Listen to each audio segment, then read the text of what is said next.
Hello, everyone. Welcome to Swim or Sink 37. I'm Chad, joined today by Valrock, I believe is the name. Is that correct? Valorok, yeah. Valrock. Yeah, okay. you can call it like that. So, a little bit delayed on the stream, but we are going to hop into things right away with an awesome match between Increment and Twice, who unironically disbanded yesterday. A moment of silence for their team. Oh, RIP. Oh my god. I know nothing about either of these. Yeah, I don't really recognize anyone on Increment. No. I know that there was a player named Ace that played 96 Gal. I don't know if this is the same Ace though. Twice, Kakarot's the bucket player. One Shot is their backline. I've seen them play E-Leader. I've seen them play Vanilla Slider Scope, Firefin Scope. Yeah, well, obviously they have some players. I mean, it's the comp, so why not? But on maps, we have Zone, Sturgeon, Shipyard, Pack Control, Macomar, and Clamblitz Reef. Yeah, we're going to start things off on Sturgeon. I expect to see E-Leader from One Shot, just because E-Leader is ridiculously strong on this map. Once again. Really don't know what else we'll see, though. Probably a bucket. We have people loading in. And we do see One Shot with the E-Leader. They'll be fighting a Pulp on the Firefin. We have Juniors on both teams. We have K-Gals on both teams. And then Kakarot going with a Tri-Slosher, meanwhile, on the side of Increment. And we have a Knot. So pretty basic standard comp for these two teams, I would say. 2 down on the side of Twice right away. Sorry, Increment right away. The colors are a bit swapped on the screen. Yeah, there we go. No. What? I'm so confused because the screen is swift. But it's 2 down on each side of the team. There comes out the Suction Bomb Launcher. Going straight for Zone. Rain is also coming out from the side of Twice. Seems like they're going to try to get Zone back here. Ink Armor also coming out from the side of Increment. Yeah, either goes down to go down on the side of Twice. Make that 3 down. So good push in there from Increment. They're going to have to try and push up now, get on the snipe, try and unseat the E-Leader who's going to be perching top left. That'll probably be Pulp's job or the Booyah Bomb's job. We do see that the Gal does have this. Sorry, wrong Gal has Booyah Bomb. So Twice has a couple specials ready. They could definitely make a push in. Probably looks like they might try to attempt some armor chaining as the Booyah comes out, the Rain comes out. Special from Increment not really coming out to counter that. The Kakarot going down really fast. Increment's going to get the lead here, but their sniper does go down with a good pick. Oh, but 3 down on the side of Twice. So One Shot's going to have to just stay up there and try and stay alive. They have Booyah Bomb holding there. There we go. Now they're throwing that Booyah Bomb, and there's no penalty points, so it's just raw points counting down. They're down to 20, and they could definitely KO here if they don't get any picks off. Well, there goes that sniper. There goes that Gal, and now it's just 2 of them left. They have armor, and now it's just take back Zone with 3 down on the side of Increment. It seems a hefty penalty. Probably just gonna pain at this point. A really hefty penalty, 72 points. That is going to take forever. Beautiful shot there by Pulp on that bucket. Pulp is going to hang out on that top right. Only one that really is going to be able to get him up there is either the Booyah Bomb or the E-Leader. The Gal goes down on the side of Twice as Increment tries to push in with the Suction Bomb Rush. Oh, Kakarot running straight into that Bomb Rush. 3 down, the last one jumps out. So effective wipe on the side of Twice as Increment pushes up. You can see the Pulp's gotten onto the spinner. It's a real aggressive position. We like that. Gal pushing into the court area. They're definitely doing a good job, but 2 go down, and Kakarot's going to come in from the right to try and get the jump on that sniper. Ooh. They almost got it, and it seems like they're going to take Zone back. They tried to go for a lockout, couldn't hold it for long enough, but it seems like they're trying to get rid of those penalty points so they can get those raw points in. They have that armor and that Booyah Bomb ready. The Booyah Bomb down, and it seems like they have their armor out. Inkjet coming out also on the side of Increment. Yeah, Kakarot's got to jump out there. Frost getting a good pick on the sniper. Third there. So effective 1 down on each side of the field. This Kakarot has to swim back to mid. 2 down on the side of Increment. Now Frost gets another pick. Can he get the third? Waiting with a bomb. Looks like he's going to have some teammates come in and help him chase that Nautilus away. So Twice definitely taking a good push here. And their penalty points are almost gone, so they're going to start getting the raw points again very, very shortly. Sniper trying to do work. Seems like they're going straight for the raw points. Inkstorm coming out. Armor's also Increment. Yeah, there we go. All the specials are coming out on the side of Increment. They're gonna try to stop that completely. They gave them penalty points, but now the thing is, can they keep it back for the next minute to just take the game? Yeah, 40 is definitely a lot easier to get through than the 52 that Increment has to deal with. 1 member down on the side of Increment as the zone becomes neutralized and then swings back into Twice's favor. Booyah Bomb comes out, not going to find anyone. Pulp just barely jumping out and escaping that bomb, which probably came for the Junior. Looks like maybe the Gal is flanking into the court area. 2 members of Increment going to try and deal with that as 1 member goes down. They get 2 members on the side of Twice, 1 member down on the side of Increment. Pulp's going to come in with this bomb rush, but people are rushing him, so he's not going to be able to do a lot. The bomb rush does, however, cap the zone. Very, very clutch cap there. Good bomb rush. Now they're coming back and they're popping all the specials. 2 down on the side of Twice, and now here's another lockout push, another chance to stop the entire thing. They only have 15 seconds left, and it's the Tri-Slosher, the only thing near the zone at the moment that could really stop it. With 5 seconds left, I think this might be it, but they pop armor. Can they stop it though? Can they go to overtime? Oh, they do. They take out 1, and they go to overtime. That Booyah Bomb's coming out. Now everything's coming out on the side of Twice. Yeah, so things are in a pretty hairy situation right now. You notice nobody on the side of Twice is really close to their specials. Meanwhile, on the side of Increment, the bomb rush is online. They're almost close to armor. They're almost close to that Booyah.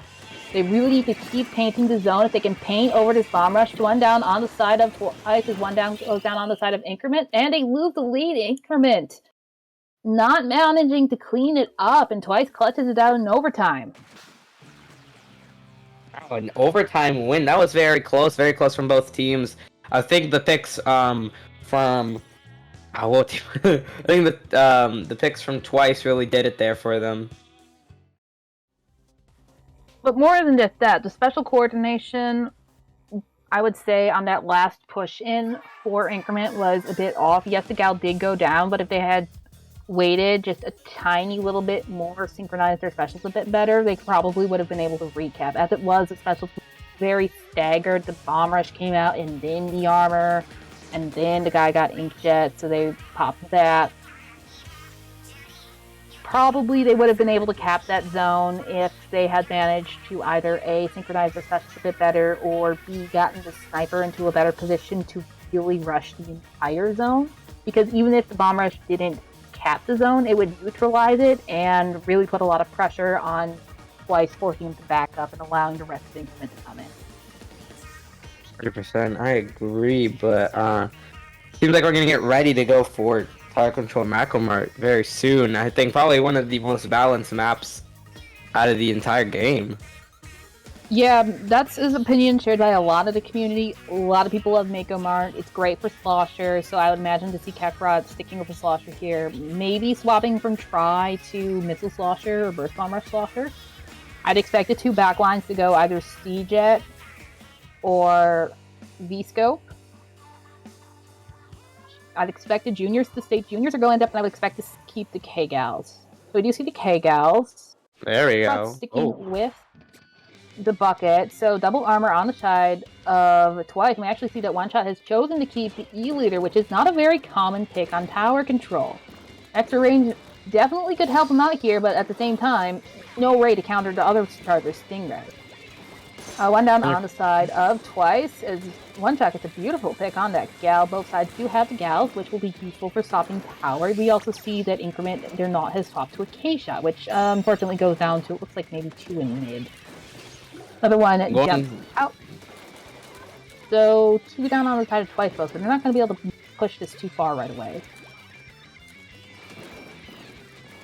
Like they're just trying to get the picks off. One team is just trying to go for getting those picks so they can finally make a push in. All the specials are coming out basically on the side of Increment. That Booyah Bomb and that Stingray get pulled out. Now they're at the first checkpoint. They have those missiles, but those missiles go down. And now it's a 2v4. And now it's just them trying to get in and get those picks off of the side of Twice. They got that Ink Armor. Oh, they both popped Ink Armor. They don't have Ink Armor anymore. And it seems like they're trying to just pick off some of them, but that's 2 down on the side of Twice. An Increment chance to come back and just get some more map control. Yeah, that was either a double from the Charger or a very good bomb from the Junior on the side of Increment. That was a clutch because otherwise they would have got Twice would have gotten a push in, the Increment pushing the tower to the first checkpoint again. 1 down on the side of Twice as the rest of the members are very backed up. Both Booyahs come out. One going for the enemy snipe, the other one going for the tower. 2 down on the side of Increment. It looks like this push is going to be mostly done as the third goes down. So only one up left on the side of Increment is the sniper, who's probably going to have to jump out. There he goes. Here we go. They're going to that first checkpoint. Now they have that Booyah Bomb ready. They also have that armor. They're popping it all, and they're getting ready to get past that first checkpoint and get lead. It seems like Increment's trying to throw bombs, trying to stop them. That Ink Armor and Ink Storm come out again. That Ink Armor really going to help them there. And that Ink Storm just to push them back a bit more. It seems like they also have armor on the side of Increment, and now that's 1 down. There goes the Gal. And that's about it for now. Yeah, you can see One Shot getting rushed on the right. Back looks like he's gonna back off or jump out. Both members of Twice that did not go down and jump out. So that's going to let Increment really get in, take the stacks, get mid painted up nice and yellow for their teammates. Okay, so the interesting thing about the comps here is that Increment definitely has more slaying power. They have the Gal, they have the K-Shot versus Twice, which has the Prize Launcher, which kind of is a support Slayer hybrid. And then you also, although you do have the NZAP, which can kill better than the Junior, it is still a support weapon, but that's not giving Twice any problems. A full wipe on Increment as they're not able to fully capitalize on the amount of people they got down. Yes, they got the lead to 45, but really with how good of a position they were in, you would have expected them to at least partially break the second checkpoint, which is really important on this map. Second checkpoint's going to probably be the most difficult. There's missiles and there's the Stingray coming out. That's going to be the Tri-Slasher going down, and they're going to try to trying to get that tower back towards mid, back towards their side. That second checkpoint 100% is very crucial to the to whoever wins this match. You really need to get past that second checkpoint since people could just jump on down from the top snipe area.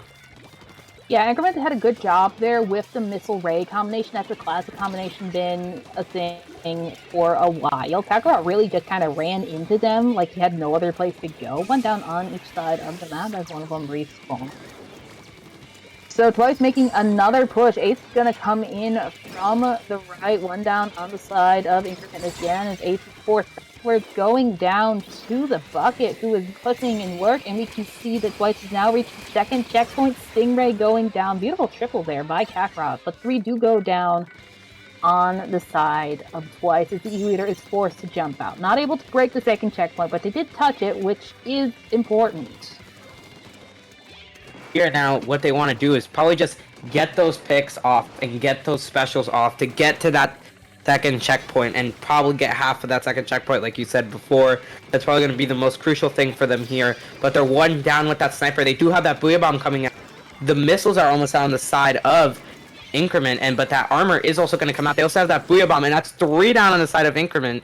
And now it's just the K-Shot. K-Shot seems like it's going to move back. That Booyah Bomb comes out on the side of Twice, and now there's only 10 seconds left.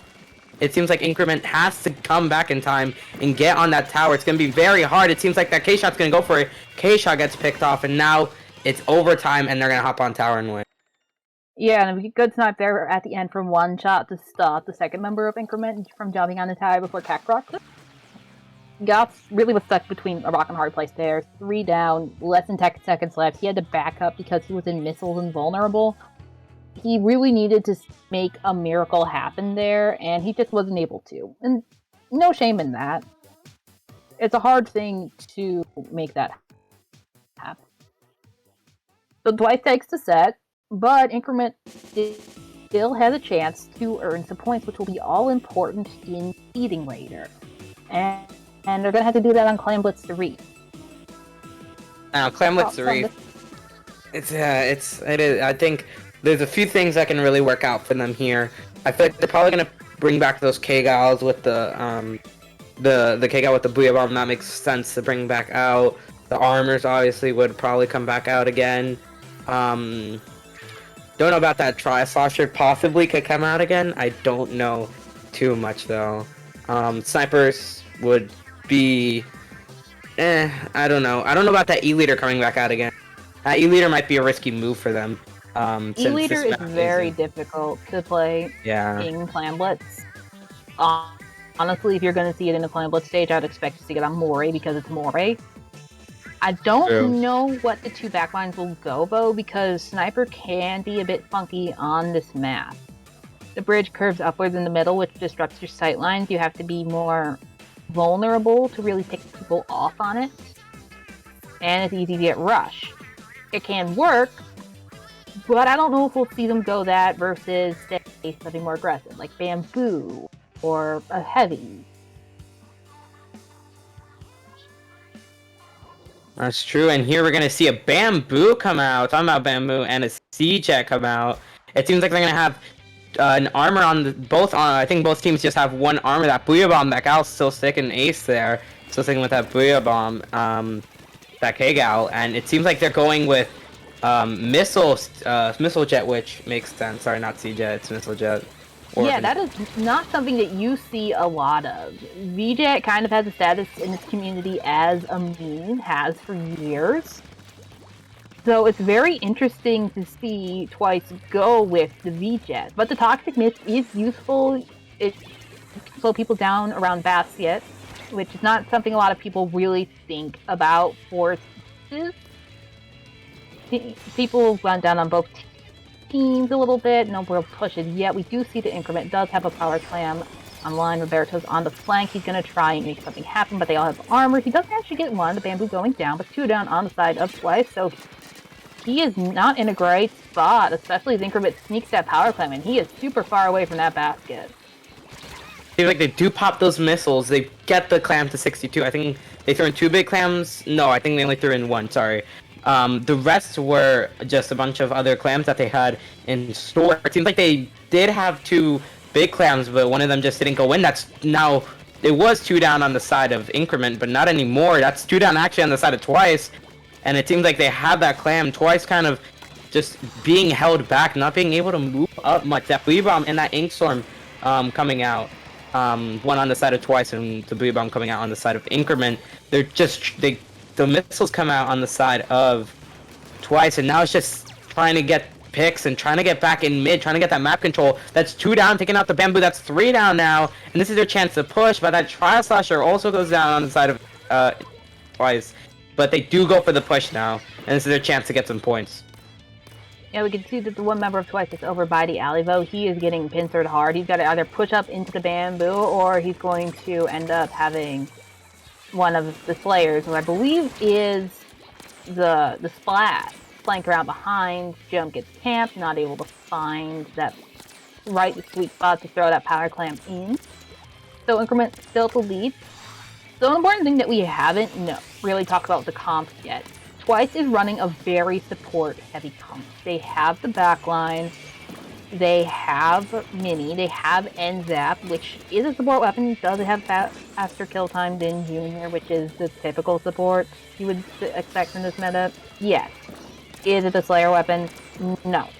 And again, we have the Tri-Slosher. It is a ranged Slosher, so it does have more killing power. But it's not as aggressive or killing as fast as the K-Gal, as the Neo Splash. 2 down on the side of Twice as Increment makes another move. So really, Twice is comp. Oh, that's a game. Yeah, they had the 8 clams. They jumped in. They jumped in with clams. They had 8. I believe it was NZAP. It might have been the NZAP. I don't remember. One of them did. Oh, it was the junior. It was the junior. I couldn't tell if it was the junior and NZAP. But really, I think Twice's comp is what really sunk them there. They had a way to push in, which is double missile armor or double missile rain, but it's not as quote-unquote easy or quote-unquote reliable as a Booyah Bomb, which is instant pressure. Missiles, if you stagger them even a little bit, it's easy to dodge them. So I think their 100%, comp really them there. Mm-hmm. Twice does take the set, but Increment manages to get 1 win, which is really good for them. That's true. I mean, every point counts in this one since it's play all 3, so everything counts really. I believe we're gonna go into a break, and we'll be back with more SOS very soon.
We're back! Did you miss us? We have officially set the world record for the shortest SOS break, because we are going to hop straight into the next match, which is Junior Junction versus Temp. And we see some very familiar faces on both these teams. So we have Lily. Lily is, if I remember correctly, Junior from Vitamin C, sweetest person in the whole wide world. Lily, we love you. Then we have... and there we go.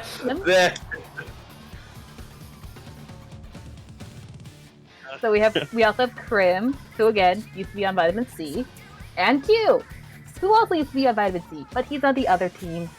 Lit Blue, I believe, is a support player. Vortex player, no clue who Lee is. I'm very sorry, Lee. CG Ritza, who is on, I believe, currently the only sponsored team in this company's gaming.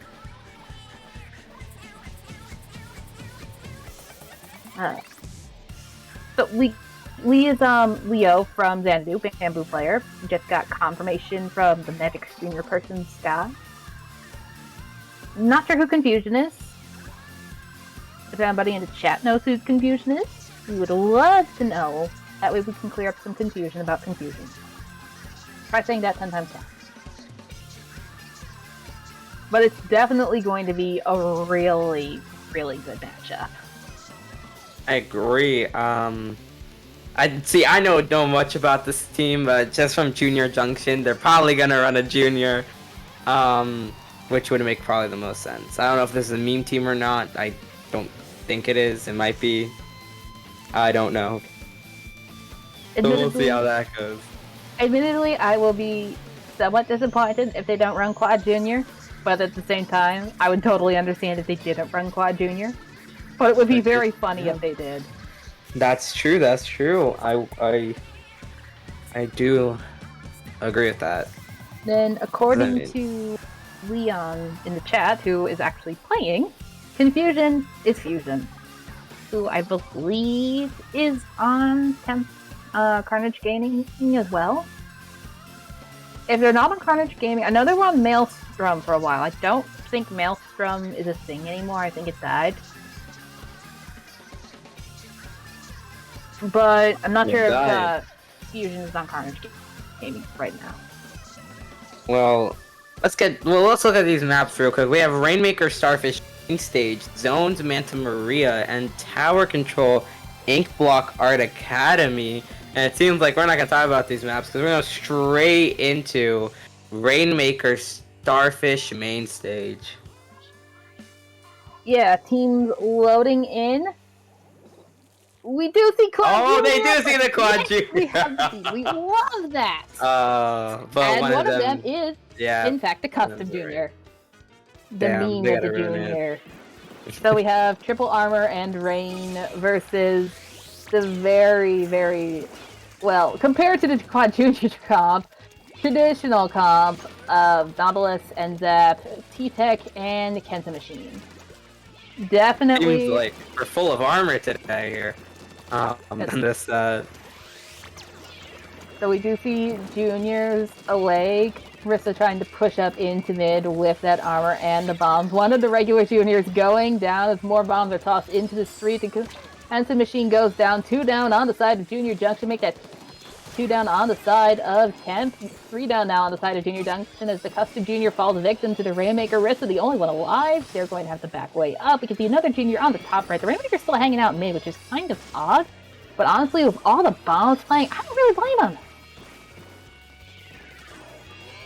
seems like they're gonna try to make a push in.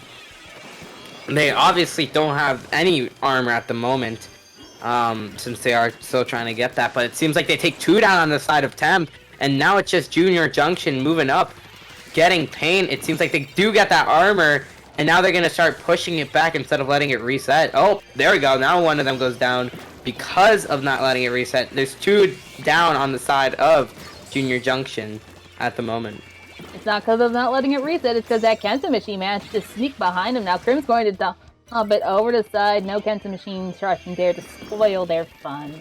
3 versus 4 on the map right now as one member goes down on each side of the team. Armor coming out on the side of Temp as one armor is online on the side of Junior Junction. Another one very close to being done. That armor now comes out. The splashdown comes out as well from the machine, not managing to find anyone, but he does land it, which is rather impressive considering how easy it is to cancel a splashdown. 100% correct. I also think here now it's just a... Oh, is that a DC? No, okay, sorry. My screen is just being stupid. Oh, God. Does the magic guessing game? Is it the DC? Yeah. Or is the junior dead? Well, you don't know. They're gonna But try it to doesn't make... look like it's the DC. It looks like they'll be respawning, hopefully. Yeah. They pop armor with only 2 alive. That armor quickly getting rid of by the side of Fusion. By the side of Junior Junction. It seems like they're gonna try to make another push here on the side of Temp. They got 1 down now. Can they get the rest down? They're gonna get another one too. Can they get others? Oh, and then another one flanking. Jesus, that's like 3 of them just flanked there. Great flank series and a good bomb to get that Rainmaker down. Considering the fact that one team is a quote-unquote mean team, the score is actually very, very good. This is still winnable for Junior Junction. 39 is not safe on this map. You really want to see it get down to about 17 up onto that ramp. Another flank coming out to catch the Rainmaker off guard, but 2 go down on the side of Junior Junction, but another one goes down on the side of Temp as well, so even numbers on the field. Lily is going to grab that Rainmaker, falling straight back into the role that she had on Vitamin C as Rainmaker carrier extraordinaire. Flank Nation over here. It's just all the juniors flanking, but that's 2 down now. And it seems like they're going to start moving them back. And they get another... Oh, that splashdown coming out on the K-Machine. Oh, there's the flank. There's the junior flanking. They haven't noticed yet, but it might start... They might hit it very, very soon. Oh, there we go. Now they notice the flank. And there we go. They take it down easily. But that's also 2 down on the side of Temp. Oh, they take 2 down on the side of Junior Junction now. And it seems like it's just a back and forth match. A very close match as well. Yeah, just bomb spam after flanks. The junior's doing a great job of trying to be as annoying as possible and make up for all the shortcomings in terms of killing that their weapon has, because the weapon does not kill very fast. The shots are not accurate. It sprays everywhere. It's great for painting. Another junior coming in, barely managing to miss the Rainmaker, who then walks straight into Arissa's bomb. 2 down on the side of Junior Junction versus 1 down on the side of Temp. Rissa just barely surviving that bomb. Definitely getting heavily splash damage, though. 1 on the snipe for Temp. Probably not based on the range. That's going to be hard for them to get it down. They really need to take that knot by surprise. To get it with a bomb. Or oh, wait, that's a DC. Hold on. I was like, is that a DC or is that a death? But I think that Junior's DC because they haven't respawned yet. Yeah, I think we might have a DC. Yeah, it is a DC. It is a DC. Which is unfortunate because it's, I believe, too late in the game, and that's gonna be for Temp. Kind of sucks. I knew there was gonna be a DC eventually. Yeah, too late for the replay to happen. But all that considered, let's take a moment to appreciate the fact that Junior Junction had a DC, has no Slayers, is technically playing as a meme team, and they still did not get knocked out. That's very true. That's very. I think those flanks that they did were very good. They just kept going and going and going, and that's the perfect thing they need to do in that situation. And honestly, they did a very good job of it, and just getting the picks and matching up with Temp here is what they did very well. Yeah, we're moving on to Splatoon's Manta Maria. Splatoon's definitely Junior's best mode. Definitely. Have to wonder, will we see maybe the Kenta Jr. get pulled out? Because the bubbles can be downright deadly on this map. I think good thing about this map for the side of Temp, since they're running an actual comp, is that they can kind of get with that range on this map. This map does favor a bit more range, so those juniors might have a little difficult. There we go, that Nautilus coming out. Oh, and talking about that K Junior. That K Junior also comes out with the bubbles, missiles, double missile, inkjet armor on the side of Temp, and double armor, rain, bubbles on the side of Junior Junction. Yeah, the double missile is definitely a smart play from the side of Temp, because the best specials to deal with armor are missiles and rain. You figure it's got lots of chip damage. Even if you don't die to it, die to the missiles, you're still probably going to lose your armor. Same with the rain, chip damage over time. Beautiful bomb there from one of the regular juniors, who unfortunately goes down. Rest only one alive. 3 down on the side of Junior Junction. The full set is gone. Yeah, this is already seeming very very excited to have. It seems like they just have the range to outrange them, but nonetheless, they still have an opportunity. One of them pops armor on the side of Junior Junction, and they're going to try to make a push back in. And Nautilus is saying they're not letting them in. They're not letting them in at all, and they're just painting up the zone right when they try to get it. They have that rain ready. The missiles come out, and the bubbles come out from the side of Junior Junction, and they get that zone back. Oh, can they? That's 2 down side of Junior Junction, and I don't think they will get that zone back. And they still keep it counting for Temp. Yeah, they just barely died before they could get the second one capped, and then there wasn't anybody in mid. Vortex is doing a beautiful job staying up on that mast area to really allow his range to just keep the juniors out. You can see the torpedo there, meaning the Kent Jr. has to be working nearby. Armor coming out on the side of Junior Junction and coming out on the side of Temp. Paint coming out onto the zones. One zone half blue, the other one completely blue. But Vortex is doing a good job. Missiles coming out as well. 1 down on the side of Junior Junction, but they are keeping this zone blue. Well, but 3 go down. That, I think, is going to make it very hard to delay the light. So that's going to be a GG. Oh, they win the set, Temp, but let's remember, here the outrange is really what did them well. Also, those missiles helped out a lot. I did not see that armor get popped much on the side of Temp, but nonetheless, they took the game, and that's what they needed to do to win the set. But let's remember, it's a play of play all 3, so they still have a chance. Junior Junction still has a chance to take a point here in Tower Control Inkwa Art Academy. So I think we can pretty much guarantee that, given that the other team is running at least 2 juniors of armor, that we're not going to see a Ray from Temp. That would just be kind of dumb. Essentially be wasting a special, because almost every time you pop it, it's going to get countered by an armor from someone. 100%. So it'll be curious to see if they'll stick with the double missile. Oh, I think the double missile will be something we will see. I think basically the exact same comp we could see them run again, because it's a very good comp for tower control, especially. Like you said, Stingray isn't a good idea on this map. I think that the other team will probably run maybe double armor or either double bubble. It would make a little sense, since the bubbles could just give them more paint on the side of where they're trying to push. Yeah, definitely not a lot of options considering double.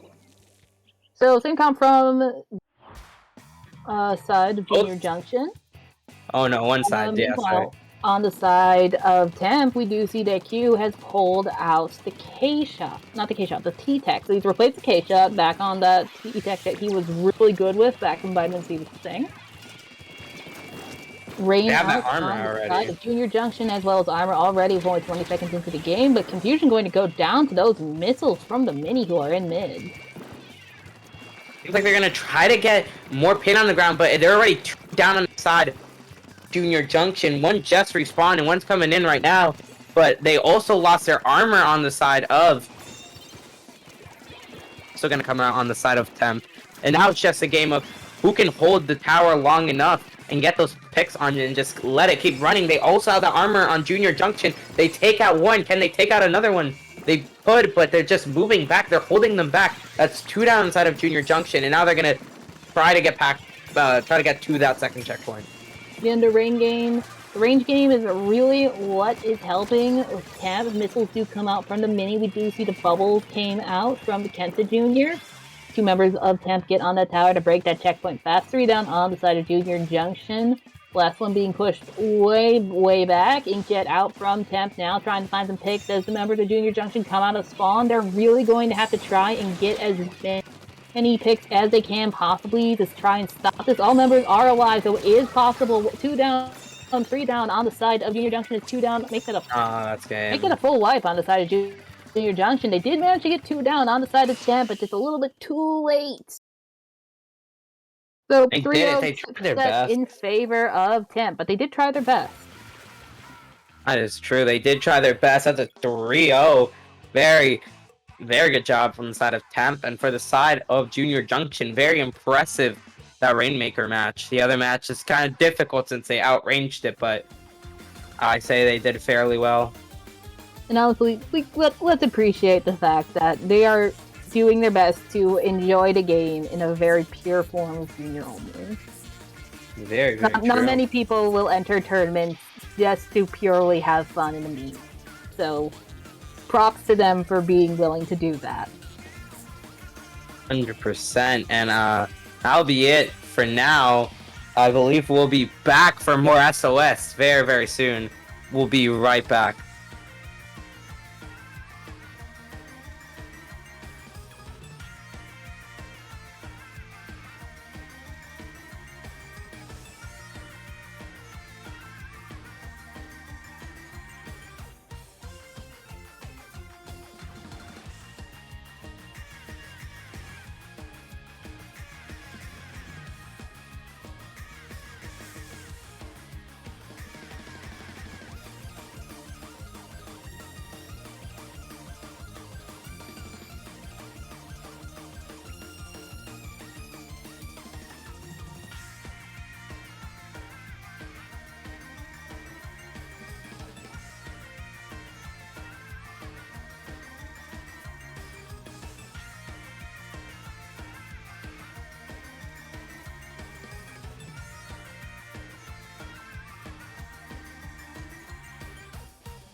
Welcome back to SOS SOS 37.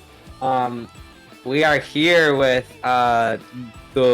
wait, Jesus Christ, I am horrible at doing this. We have the Wiggly Phantoms against Inkluminatis. I know both of these teams because I watch too much podcasts. Anyways, I don't know much about their tournament or their div, but I know they are two very good teams. Yeah, Wiggly Phantoms are a popular team. Popgun's favorite team. Popgun loves them. And Inkluminatis, I believe they got third in the last low link, which is pretty impressive. I mean, low link's a huge tournament. Usually we get 100 plus teams, sometimes close to 150. So for them to get all the way to props to them. Oh god, these maps. We have Clam Blitz, Humpback, Pump Track, Rainmaker, Anchovy Games, and Splatoon, Snapper, Canal. What would I say? That these maps are. I'd say these maps are kind of iffy, but we'll see. I actually like Clam Blitz Humpback. I used to hate it, but then I picked up Kenta Dynamo, and now I really like it.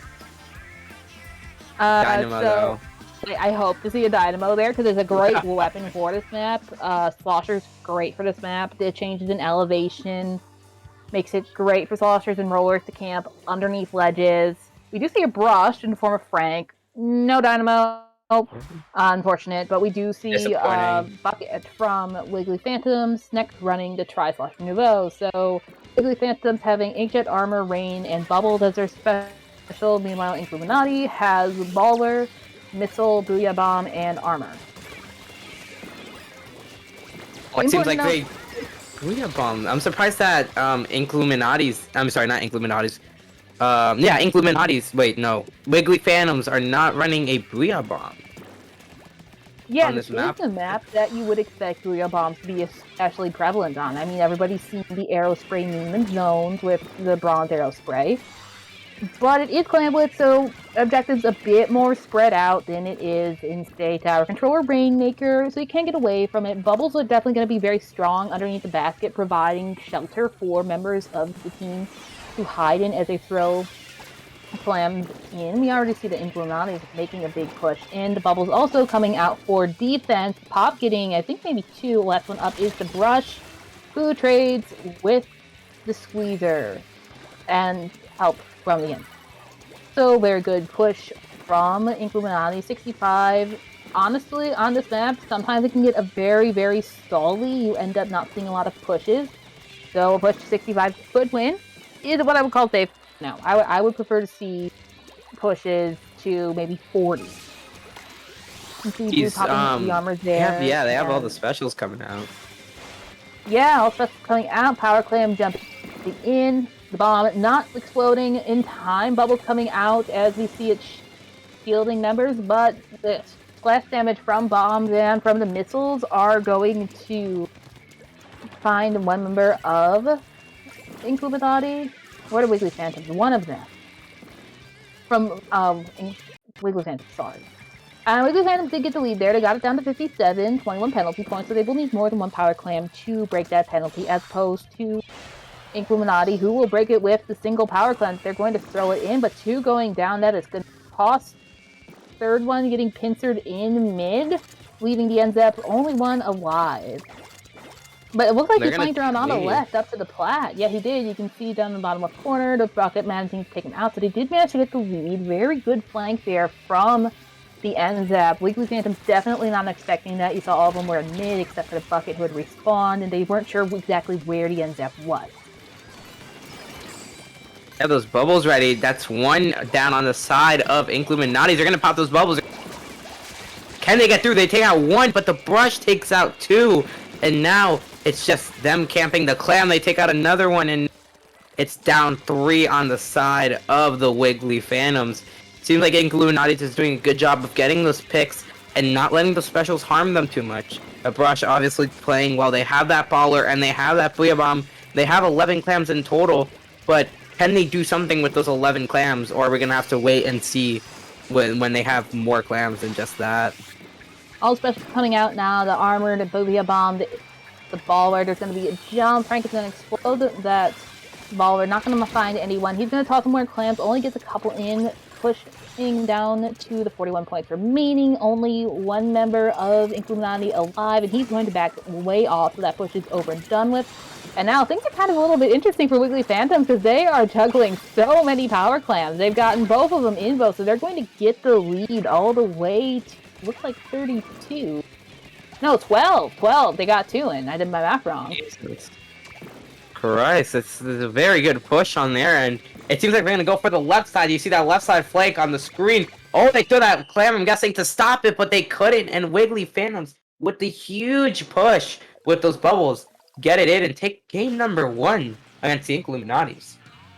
Bubbles very good on this map for Clamblets, and also very good flank there. I bet members of Inkluminati were wishing that they had thrown a bomb instead of that power clam, because that would have definitely killed the that was flanking with those last clams. That is true. I think that Bubbles with Booyah and the baller they had on the side of the Wiggly Phantoms was a good idea for them, and that really helped them with the push there. Yeah, so we do see a substitution coming out on one of Inkluminatis. Inkluminati. Yeah. Murat is subbing in. Not sure what they play. Not sure who exactly they're replacing. Oh, let's talk about Rainmaker Anch over here. Probably one of the where you have all those specials ready, you pop them all at the same time and get that good push in. It's probably one of those maps as well. I think here there's no mark on where it's good at. I think if you're right next to it, basically 7-8 points away from KOing, that's basic. That's perfect, I believe. That's a good place to hold it and just camp and just defend. Around 20 isn't too bad either, because again, it's open. At that point, you're completely open. There's no way to like sneak around to the goal. There's no shelter. You just have to run for it. So bomb spam, very effective in there. But again, not like you said, nothing is completely safe per se, because this is one of the maps where it is very easy to slip on. I would say it's not as bad, quote unquote, for that as Black Belly. Black Belly is king when it comes to going to complete knockout. But again, we can see a very quick reversal on this. We saw it in Low Ink, last Low Ink. We saw Pure Fan Club going for it. They got a huge. No, sorry, it was. I think it was Sirius that went for push on this map. They got it super far in, basically right next to the pedestal, and Hero Fan Club grabbed it, ran it towards their side, and did it, and they also got it and KO'd to win that match. So this really is up to whoever can just KO it first. Yeah. And we'll see how fast these teams can move. We do see that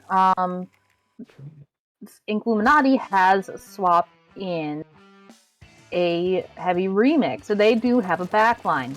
Meanwhile, on the side of the Phantoms, they're going anchorless with Noct and the Squeezer probably sharing the anchor duties.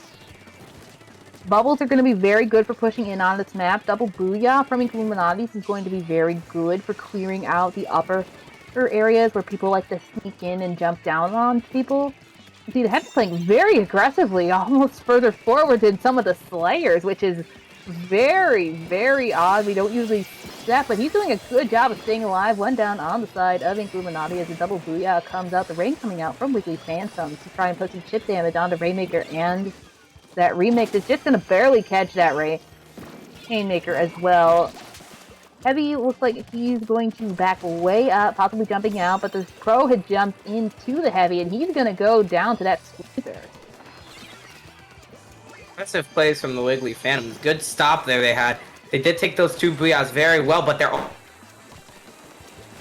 they also have those missiles coming out, and now it's just down to who can get those picks out. It seems like they're gonna get one down on this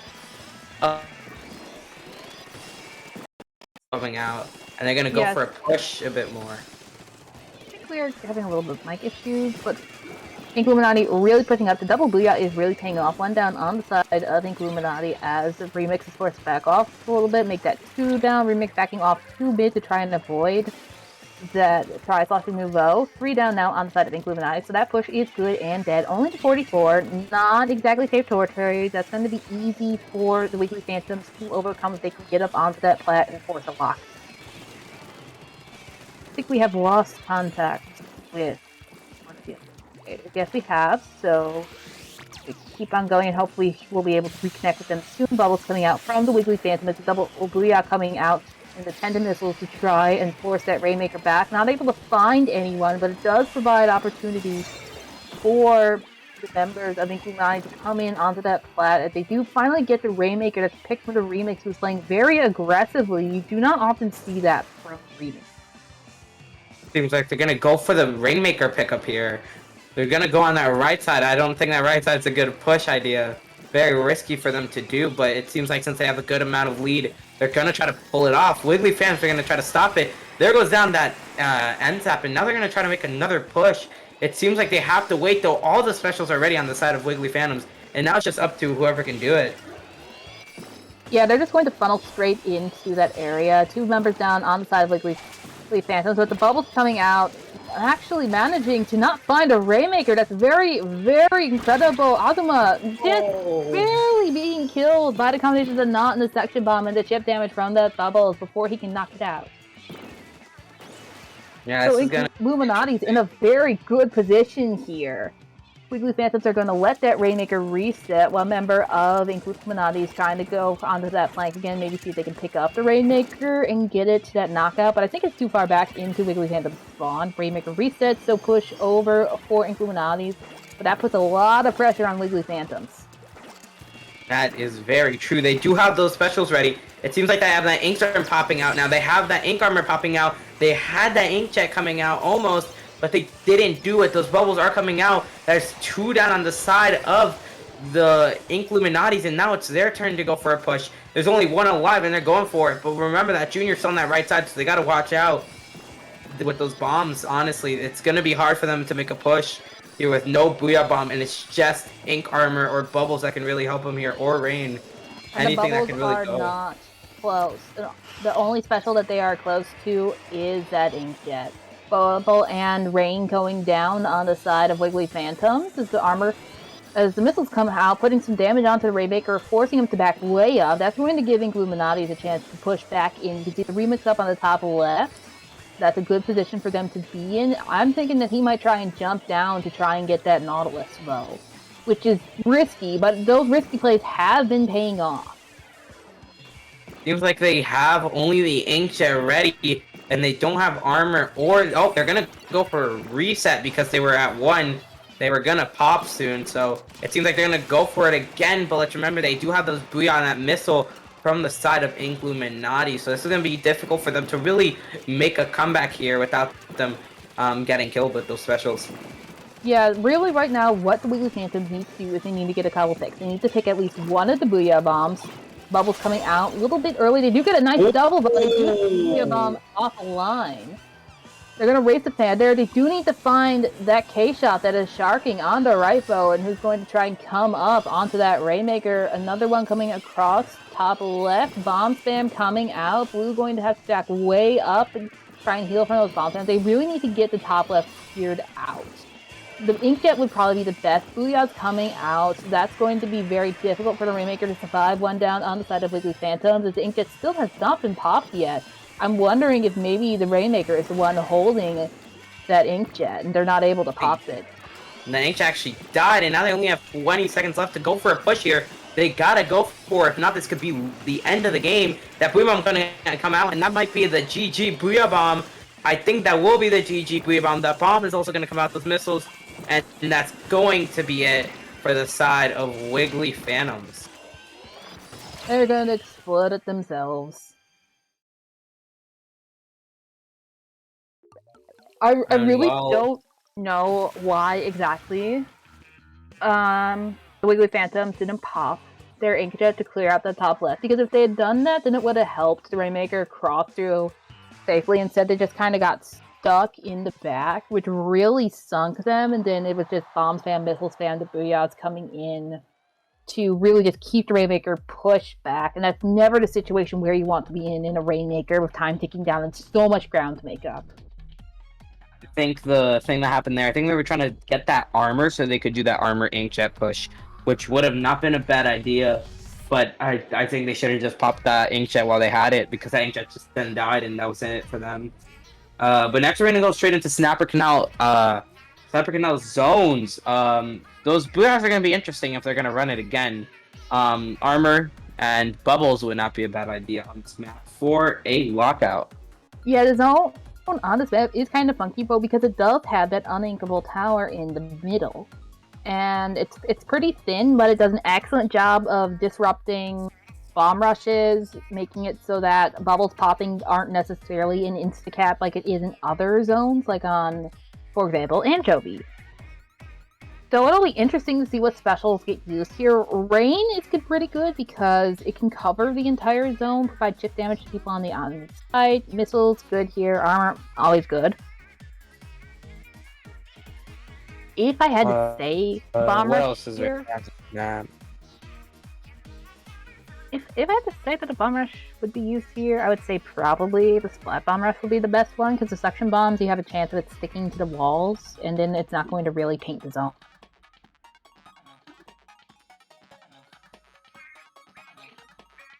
I agree. I think the thing here is that you gotta get those picks off and try to create that lockout situation. Not let them back in and just let them stay out.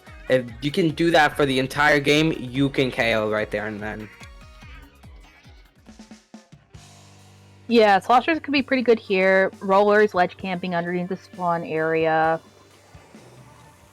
We do see rain. We do see a bomb rush coming from the side of Inkluminati, as well as missiles and armor. Meanwhile, on the side of Wiggly Phantoms, we do see bubbles in the form of the Tent umbrella. So that's really interesting. Tent is pretty good on this map.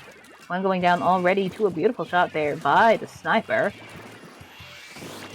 And he's playing pretty aggressively again in that zone, right in the thick of things. Most of the time you don't see snipers doing that, but he does get punished for it. The Splattershot Jr. coming up, finding an easy pick on that Firefin, which does not have a lethal bomb to defend itself. 2 down now on the side of Inkluminatis. This Wiggly Phantom takes the zone and paints the map up.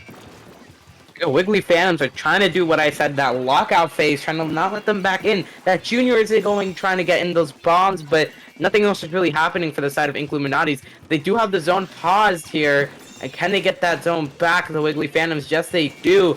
They do get it back for a bit. Now there's one down on the side of Inkluminatis, and it's just up for them to do that lockout phase again and keep it going. Get those penalty points, get rid of, and just keep it rolling.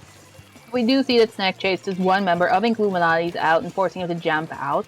One thing, though, Wiggly Phantoms isn't watching all the sides as well as they could be, because it is possible for the members of Inkluminati to sneak in. You can see that a couple are trying to sneak in from the left, one trying to sneak in through the street, one going down to the side of Inkluminatis. That would be the tent. So numbers in favor of Inkluminati. They're going to cap the zone there. Snack is going to have to back up a little bit.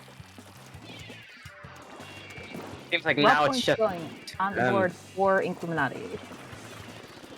Yeah, there goes all the penalty points, and now it seems like the Inkluminatis are going to do that lockout phase to themselves. But let's remember, Wiggly Phantoms has every special ready for them. Every single one is ready for them, just sitting there. And now they're probably going to pop them all. There we go. Now Ink Armor coming out, that Bubble's coming out, the Rain coming out, and the Inkjet coming out. But they still couldn't get zone. But that's 3 down. Can they pod zone before it gets any... Yep, there we go. They pod zone before it could go any farther. Now it's just the Nautilus and the Junior up there trying to cause that pressure to not let them back in. Now the Sniper playing very aggressively again. And in the street, pushed up without a lot of Slayer support. 2 down on the side of Inkluminati. Make that 3 down. Only 1 up is the K-shot. So Wiggly Phantom's going to push way up. Try and get more pressure. You can see the super jump marker on the spawn point. K-shot is somewhere on the map and he jumps back. Try and help his teammates break out of spawn.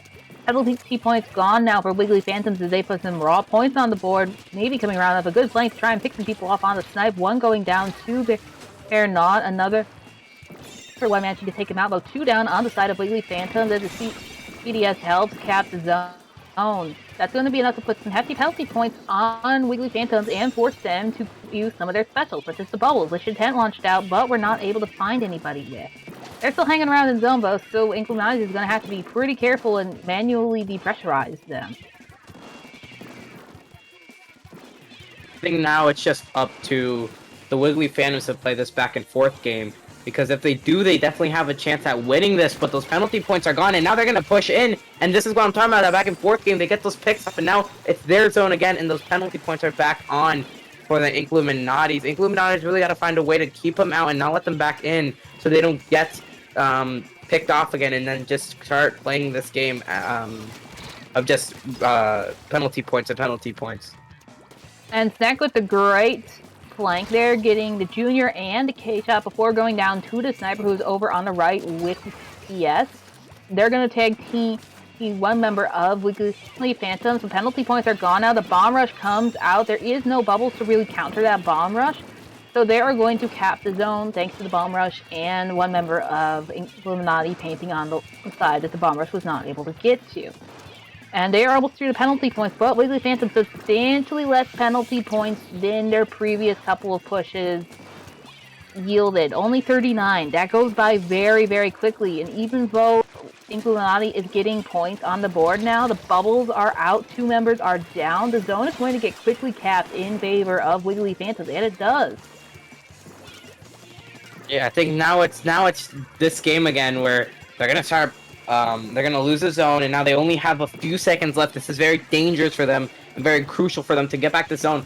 Right now they have that ink armor, they have that rain, and now can they get the zone? They do get the zone back. Can they keep it? Oh, it seems kind of close. They could probably have it. They just get another pick off here, but can they even do that? Yes, they do. They pick off that ink jet. They do have that ink armor on the side of Wiggly Phantoms, though. That's 3 down on the side of Inkluminatis, and now that will be game most likely. And Wiggly Phantoms takes the set 2-1. That last push there really is the epitome of how that central tower can disrupt it very quickly. On a completely flat zone, it would have been capped by Inkluminatis a lot sooner, but because there is that tower there in the center, they weren't able to have enough of the zone painted at one point in time to consider it capped. So it definitely is really a good example of why Stepper zones can be so tricky. If it had been on a different map with a flatter zone or less barriers, I think we probably would have seen over time. So we are going to go to a short break because group stage is done. Hooray! We've all survived it. It's amazing. But before we take a short break, we do have a couple talking points. Inkling Performance Labs still has applications open.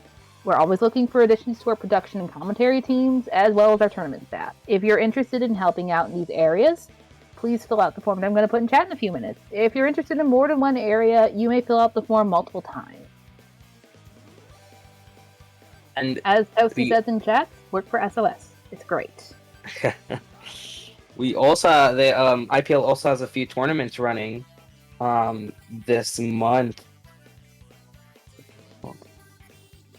Yeah, we have Low Ink on the 21st and 22nd. Great lower level tournament team. We have SOS every week, aside from last week. There are a couple of King of the Castles, a couple of testing rounds, a couple of Reef Rushdowns, which are great bi-weekly tournaments geared for the EU, North America, and Oceania regions. Then, as always, donate to a Futures IPL Tournament prize pool using this link. We appreciate every single donation, and you guys really help us offer these prize pools. We're going to go for a short break, but we'll be back with the bracket stage in a few minutes.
Welcome back, everyone, to Swim or Think 37. I'm Chaz, joined again by Valrock, and we are into the elimination stage, starting things off with Pickup versus Tuki.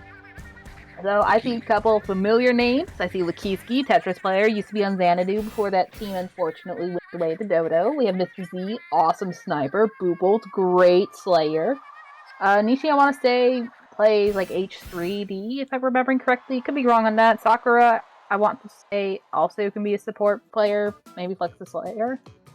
Pickup, no clue exactly who the two Japanese names are. If anybody wants to tell me who those are, that'd be great. Lucas, I want to say, used to be on Tsunami. Misa, I believe, used to be on Prophecy, better known by their sponsored name that I actually can't remember off the top of my head. And then Burbdon. I don't know who Burbdon is, but his name is great. Agreed. On these maps, let's talk about them. Tower Control, Manta Maria, Clam Blitz, Mako Mart, Rainmaker, Surgeon, Shipyard, Splat Zones, Inkball Art Academy, and Tower Control, the Reef. Not bad maps. Not bad maps. Tower Control can be a bit interesting on Manta. Really taking control of the top left area and the bunker to get past that first checkpoint is going to be, and then from there you can progress into taking over the street. Second checkpoint, definitely dicey. That's probably past the second checkpoint is where safe is generally considered on this map.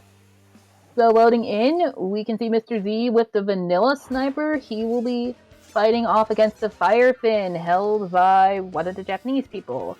Lucas with the Junior, pairing up with light Tetradualies. Interesting, we don't usually see the dark Tetradualies.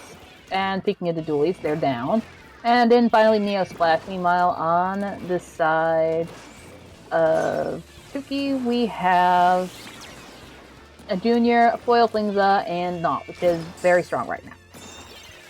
The two down on the side of Tuki. Meanwhile, on the side of Pickup only has one member down.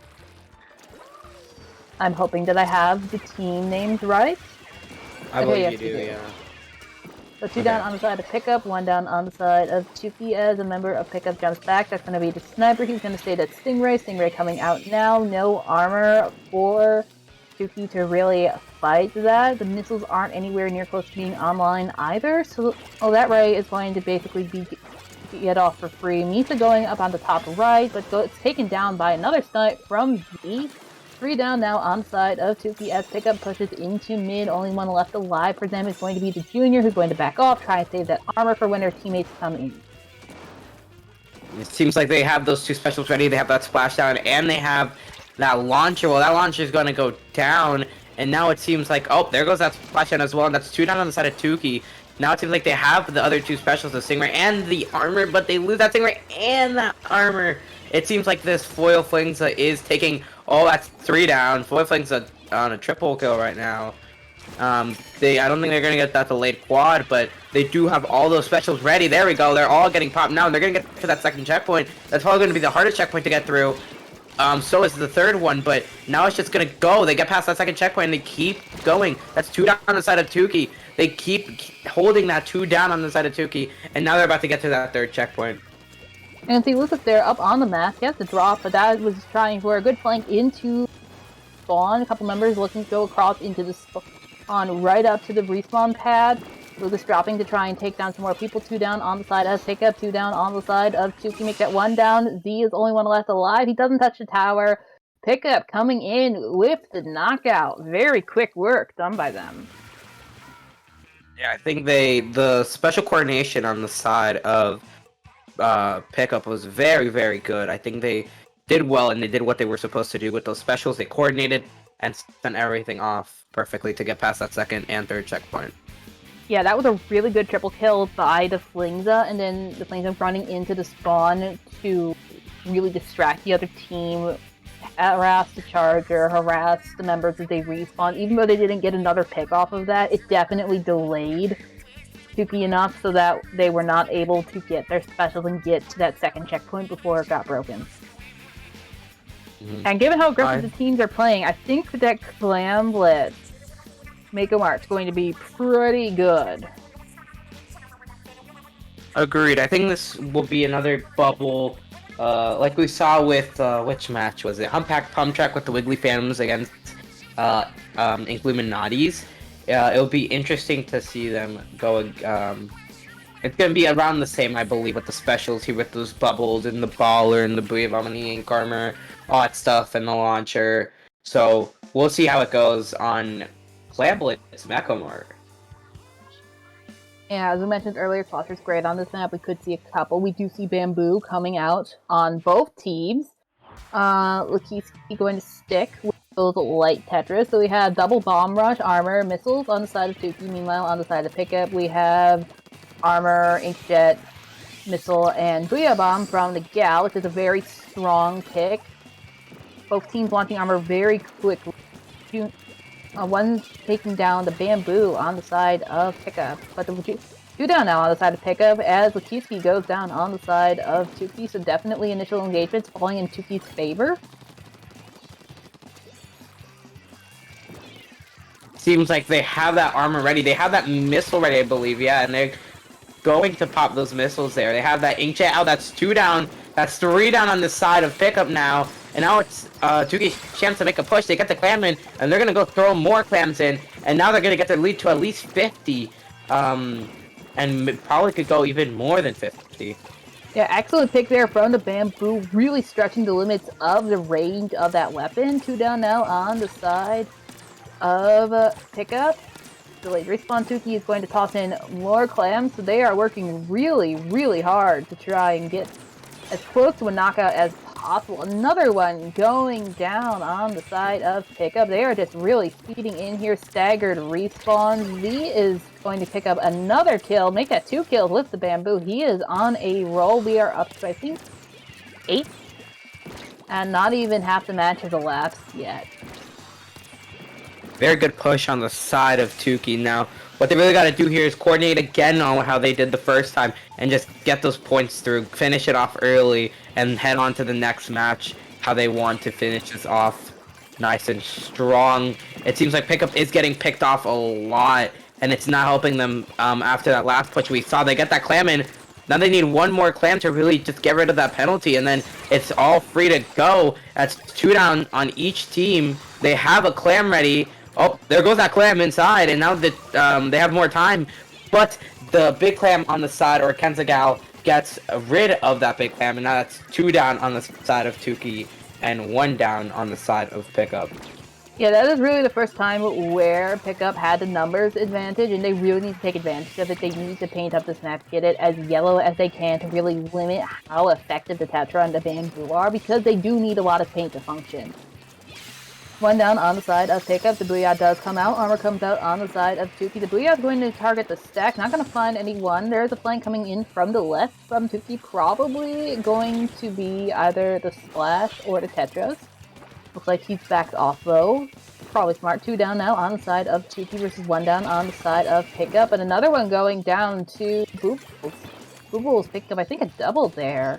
And now 3 down on the side of Pickup. The last one in mid. He's going to go for the clam. Not able to really rescue it because it is still in Tuki-controlled areas. Bomber's coming out now, trying to get the map painted. All teams have all 4 members up, but I would say the Tuki is definitely in the stronger position. 1 going down now on the side of Pickup. Specials are coming out from Tuki, but Pickup is very close to their own special. The clam is formed. It's going to get thrown in. I think that right now the thing that Pickup isn't doing very well with is getting those picks or getting picked off, and there you go, as you just saw. They were 2 down.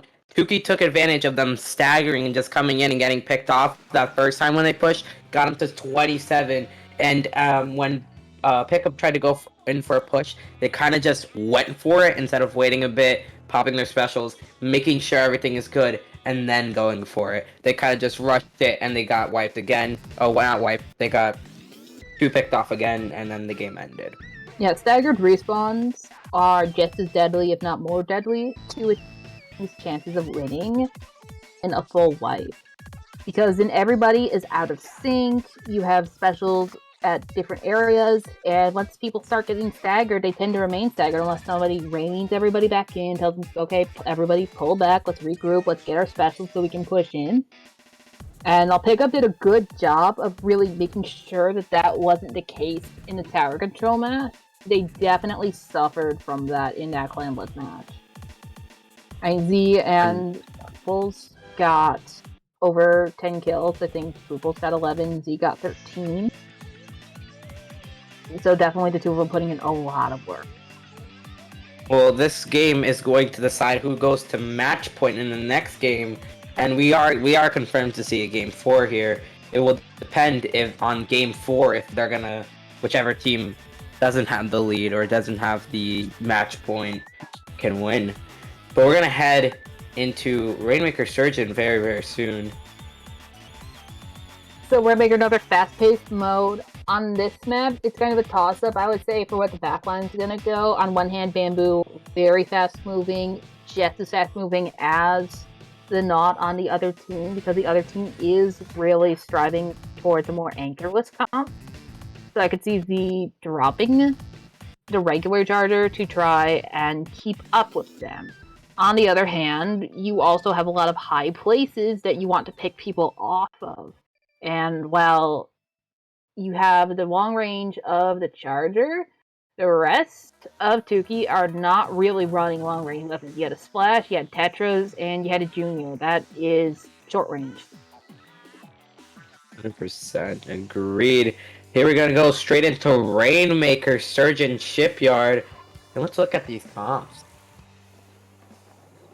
So we do see that one team has a C-Jet, which is the faster moving of the long-range backlines. Z going back to the Charger, which I'm not surprised to see, given the fact that he is such a good shot with it. Tuki getting up. You see he's staying on the light Tetras. Again, interesting pick. Normally you see the dark Tetras. Specials coming out from Pickup, Sense Missiles, and Ink Armor. Ink Armor now coming out from Tuki. He's coming into the left side to see if he can get a pick. Not able to find anyone yet, and he's going to have to jump out. He doesn't make it. 2 down on the side of Pickup. Make that 3. Last one up, though, is that Stingray, which is going to make it very hard for the Rainmaker to stay alive. Z pulling out his own Stingray. Manages to get the pick on that. Excellent work there. But still, despite all that, despite the 3 down, not a very big push. Only to 86. I do want to say that Stingray 1v1 was beautiful. The 2KZ really just knew exactly how to do it. He stopped it, exactly knew where he was gonna go, and then he killed them. Honestly, that was a very good Stingray match against the two of them. Yeah, Inkjet getting shot down by Boobles, very impressive considering, again, Splashmatic short range weapon. He's gonna try if he can get a pick off of one of the Slayer weapons, probably either the Knot or the Roller, which I believe is the one that he's going for right now. Not able to find anyone. One teammate has to come in and try and help him with his Roller gets a little bit too close to their spawn. He's gonna come back up now and see if he can find somebody else. Armor cutting launched by both teams. One member jumping out on the side of Pickup as another one goes down to C-Jet, managing to find a pick, but not before being taken out. That takes that Ray offline, which is absolutely critical. Burden managing to get the pick on the Tetras, or just barely being taken, being taken out by Mr. Z, and who then steals the Rainmaker and gets the pick too. Sakura got in the way, he body blocked that roller shot. Really helped Z stay alive there, but again, only a push to 77. This is not a big push. This is easily surmountable. We want to see numbers in the 40s, in the 30s, even into the 20s. Honestly, what they really got to do here is get that full wipe.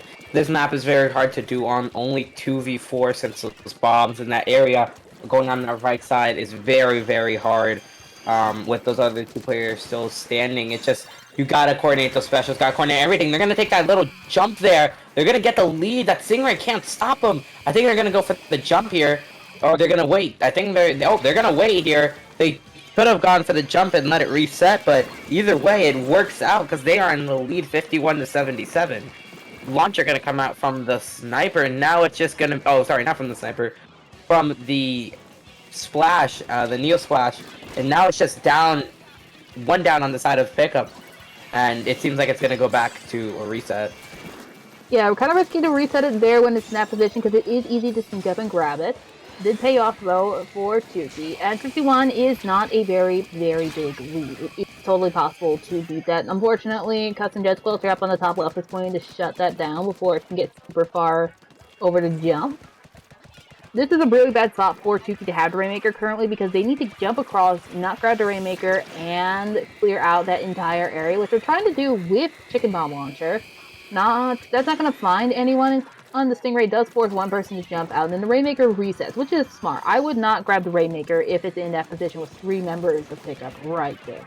That's just asking to die. Booples is going to get tag teamed by 2, manages to come out of it alive somehow. 1 down on the side of Tuki. Make that 2 down as another member of Pickups grabs that Rainmaker. Looks like the sniper probably jumped out to use that Stingray, and the Jet is not close enough to their Ray to do a counter Ray. 2 down on the side of Pickup now as 1 goes down on the side of Tuki, and we get into the final minute. Now here, this game can still be anyone's game. It's not very difficult for a comeback to happen in overtime for Tuki. But once again, it just depends on how they play it out. Remember, it's a 3v3 at the moment, or a 4v4 in a second here. But they're going to let it reset. I don't know if the reset was the best choice. It probably was. But they're going to get that pop again. They're not going to take it. They're going to play defensively, which is very, very smart on their end. They have that Stingray ready. They have that GG Stingray ready in case they need it. That Nautilus is going to go down. But so are those dualies on the side of Tuki. And now it's just going to be a back and forth game of who can get the most picks. They're gonna settle that GG Ray so when they need it. Did you see that Z has his own Stingray out that he's going to send it out? Not able to find the Stingray before it picks the Rainmaker off, and this match will go to Pickup. So match point for Pickup, but Tuki could still bring it back in Splat Zones.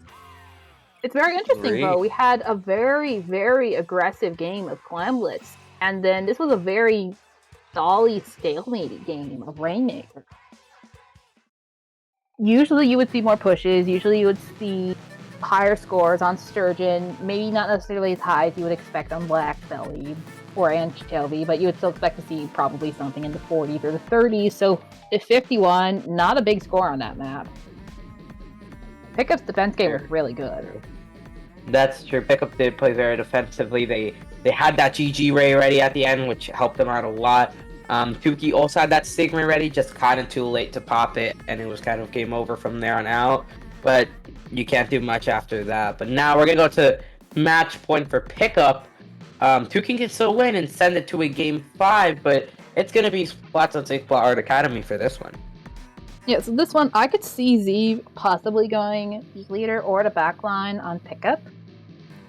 E-Leader has the advantage that it can cover the entire zone diagonally, and the Rain also can cover the entire zone and doesn't get disrupted by the tower in the center like a Bomb Rush does. But on the other hand, Bomb Rush is still very powerful here.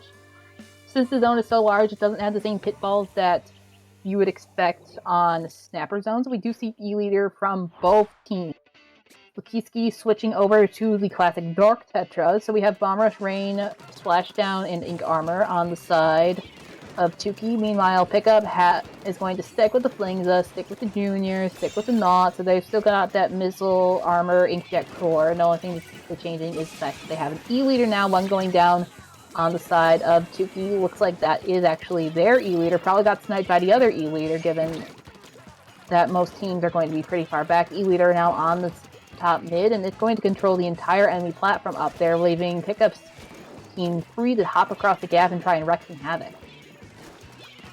Honestly, here, this is going to be a very good lockout map for them. As you can see, they're causing that lockout. Now, there comes that Flingza.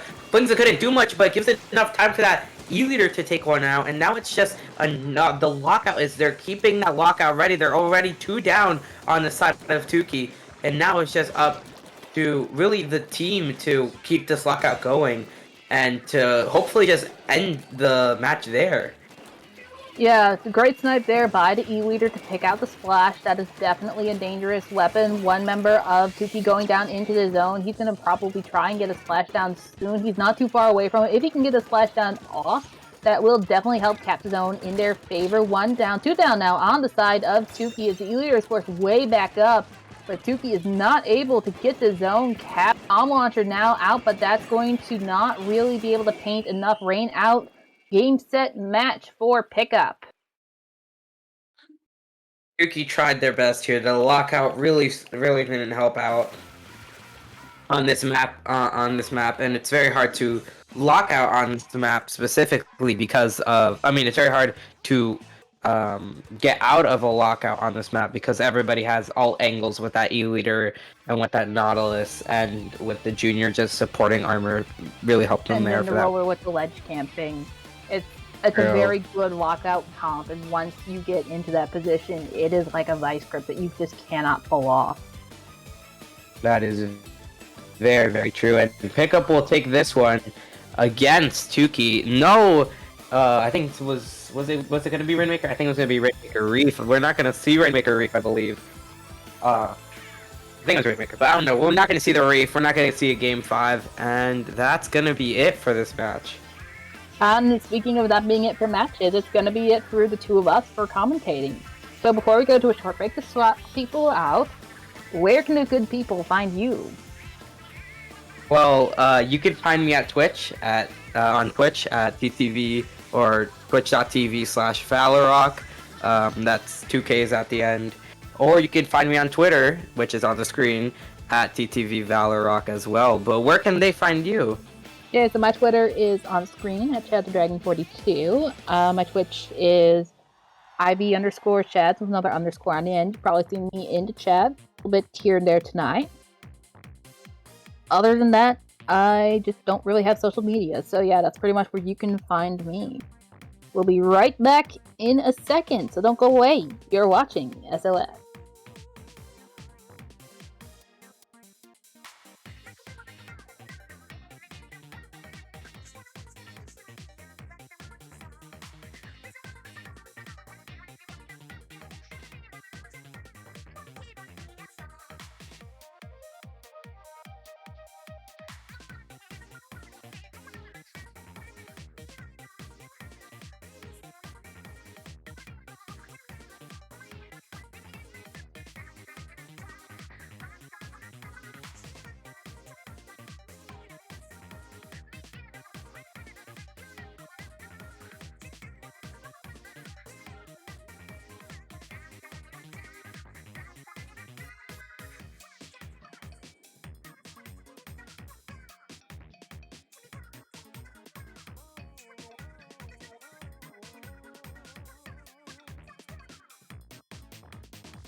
Hello, hello! Welcome back to SOS 37. We are in round 2 of Great White. My name is Skipadillions, and I am here with iMad Gamer. How you doing tonight, iMad? I'm doing great. Excited to see this matchup. Yeah, absolutely. Me too. And I'm very excited for all of the other teams that are playing tonight, and it looks like we are moving forward with Hmmm versus Temp. Do you know either of these teams? I recognize a couple of players. No, but I can certainly appreciate for having a little bit of madness on their side. Yeah, you can see their graphic image there is debating what their team name should be, and the first response they got was and they decided to roll with it. Well, I'm definitely looking forward to this match. I do recognize Pony from Twitter. That's about it. And it looks like we will be starting on Clambit's Humpback Hump Track, going right into it. It's gonna be quite interesting to see. I find Clam's Humpback is something else, I would say. Yeah, absolutely. It's quite an aggressive map mode, and what makes it so unique is that there's no physical barriers separating you from your opponent's basket other than paint and that little hump, which is really not much of a barrier. It's a very small map mode, so things tend to get aggressive pretty quickly. And it does look like we have an armor on both sides in the form of a junior. We have a bamboo on both sides as well, running that sweet, sweet MPU build, and things are starting off. That is correct. A lot of armor, a lot of bamboo, and also a lot of inkjets too. Oh yeah, I quite didn't even notice it that we have an inkjet knot on both sides, so it definitely looks like people are going to be going for that standard little knot armor combo. And we did have 2 down on the side of Temp, which means that was able to take a pretty they would have been able to take a pretty good control of the map, but it does not look like they succeeded in doing that. We do have that knot dancing around trying to keep a good defense. They do manage to get a pick on the other knot and avoid that bomb, but it does look like they're pretty even in clams here, both sides having about 9 clams. One of them has the power clam, but that means that there's only 1 clam on the hands of his teammate somewhere, which is definitely not enough to make a push. Yeah, as you said, it is a very small map, so even with a couple members down, it's still difficult to get too much control in order to make a push. You really need to make a sizable wipe in order to get some points on the board. Speaking of which, it looks like they're making their first push with a couple of super clams into the basket. Yeah, absolutely, scoring 40 points right off the bat, and then more. The bamboo is currently down, which is a significant portion of their defense on the side of Temp in order to defend that basket, but it does look like that basket is going to close. Unfortunately, they were not able to keep that push going. They definitely had an opportunity to. It does not look like there was anybody guarding that basket, but now the bamboo is, and that's definitely a concern. Yeah, with 2 down, but they still have quite a bit of map control, so that'll make it very difficult for Temp to push back in and start collecting those clams. And it looks like him is keeping a good control of the middle area, at least for the time being. A lot of inkjets online and spewing ink as we speak. Yeah, Temp did manage to pop a lot of their specials there. They popped the inkjet, they popped missile, and I believe they popped one other special, but they did unfortunately go 2 down in the middle of that team fight, which means that Hmmm is able to maintain control of the map, and more importantly, access the clams. Indeed, indeed. And it looks like we have some more inkjet action coming on with some armor being popped. Not too many clams on either side, although we do see a power clam going in for Hmmm, and they might be able to score a few more to get them past that the extra points they got there. Absolutely, they're keeping that basket open. They still do have 4 clams on the side of their team, but that basket is working its way closed, and Temp is putting up a good defense of that basket at this point, so it's probably better to just abandon it, save special, and it looks like that's what Hmmm is doing. I have to say, I can see now the choice for the bamboo, even though it doesn't have quite the bit of range, it's just enough in order to keep that basket nice and covered and keep them too scared to push in. Yeah, absolutely. The last thing you want to have is all 4 of your members dancing around that basket and getting picked by that bamboo. Speaking of picks, looks like we have a trade between the 2 Nautiluses. Both inkjets are now offline, but we still have a lot of blue on the map, and looks like just Temp is trying to find a way to get back in. Yeah, Temp has really been struggling to get back into the mid, and it is very interesting given how identical their comps are. So this is probably just putting up a significant amount of strategy here. They're thinking, they're calling out in the VC, but it does look like Temp finally managed to get a score. They don't have good paint control around that basket. It is still in favor of Hmmm, but 2 members are down on the side of Temp. make that 3. That poor Junior is the only one up, and he's going to jump out. That was an excellent save on his part, just able to jump out in the nick of time, but unfortunately his clams he was carrying will be despawned once he hits that spawn point.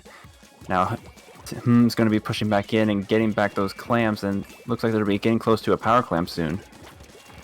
Yeah, absolutely. Temp has 7 clams and Hmmm has about 13. They're tossing them to each other. They managed to get a power clam, and they're really coordinating that power clam well, trusting their teammates, passing it to each other, and they are working up. They are going to score again, clearing their penalty points with that power clam. I always feel like it's a small game of hot potato when it comes to power clam, because being able to be spotted by the enemy team while you're carrying it is not always ideal, but they handle it very well and just tossing it around in order to get it close to basket without getting picked off. Yeah, absolutely. And Temp did pick up that power clam just so that way they could spawn another pity, but unfortunately, Hmmm manages to go for the KO. That was a very excellent match and very aggressive on both sides. Looks like Hmmm was just able to pull on the lead. I think I was noticing they had a splash with the bomb rush. That did put a little bit extra paint in their favor.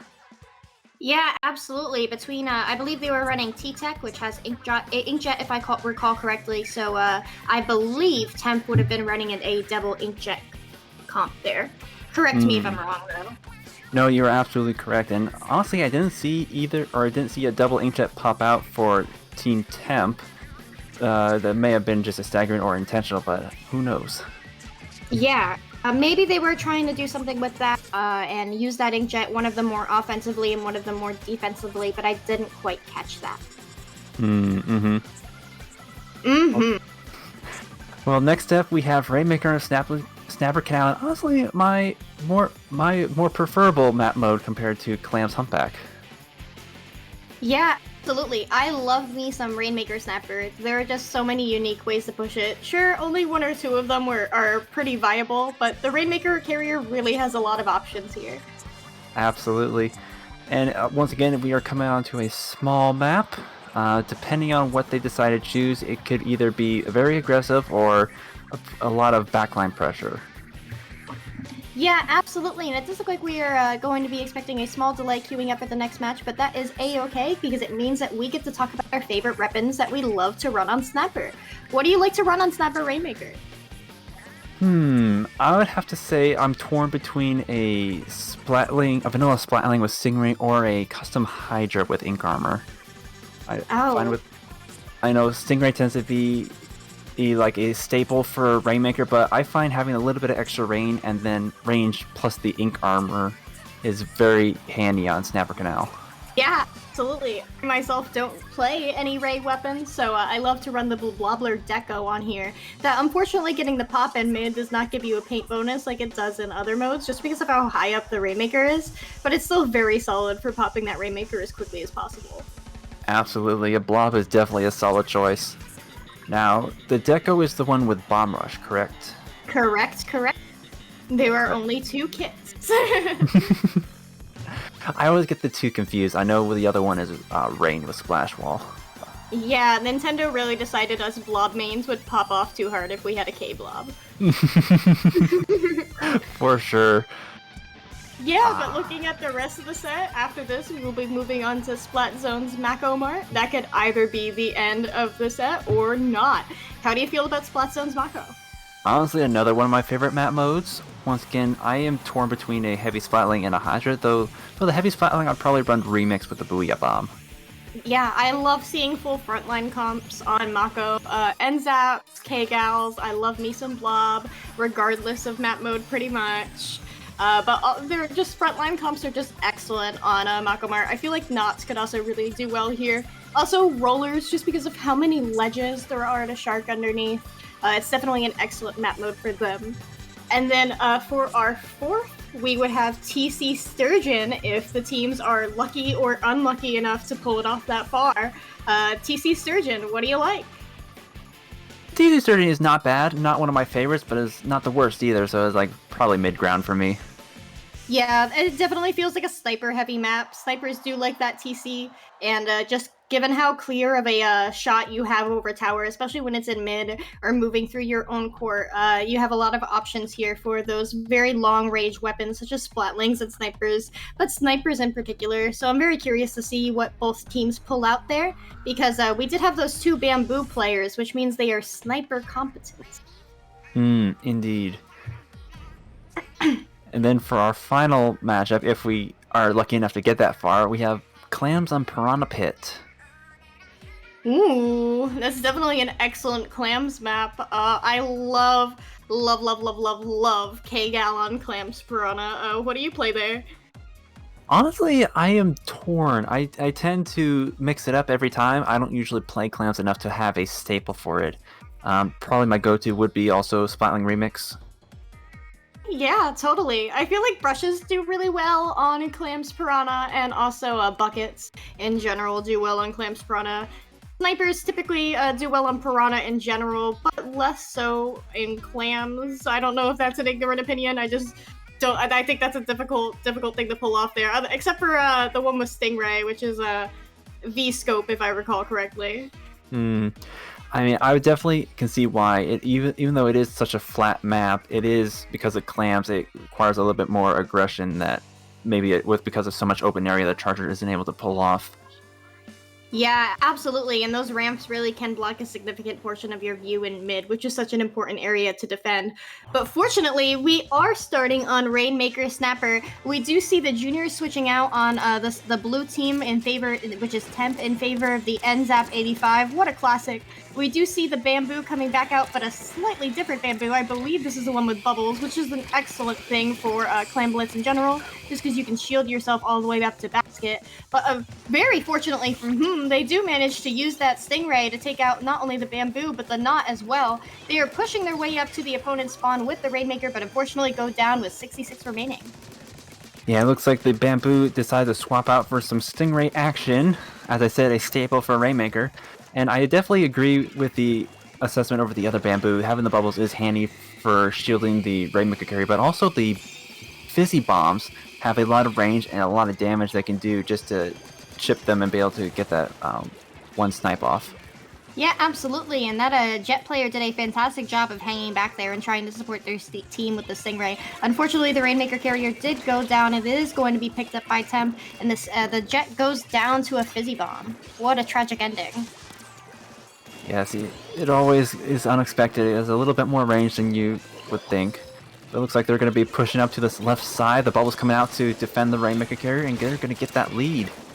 Yeah, absolutely. That Rainmaker carrier just needs to get up that wall to score a significant amount of points, and they do manage to pull it off. That's a difficult point lead to take over if you're pushing that through a traditional path. You really have to be super aggressive and get a wipe in order to try and beat 22, or get it up and over the wall yourself, which is a difficult push to make given that it's very predictable and easy to defend from.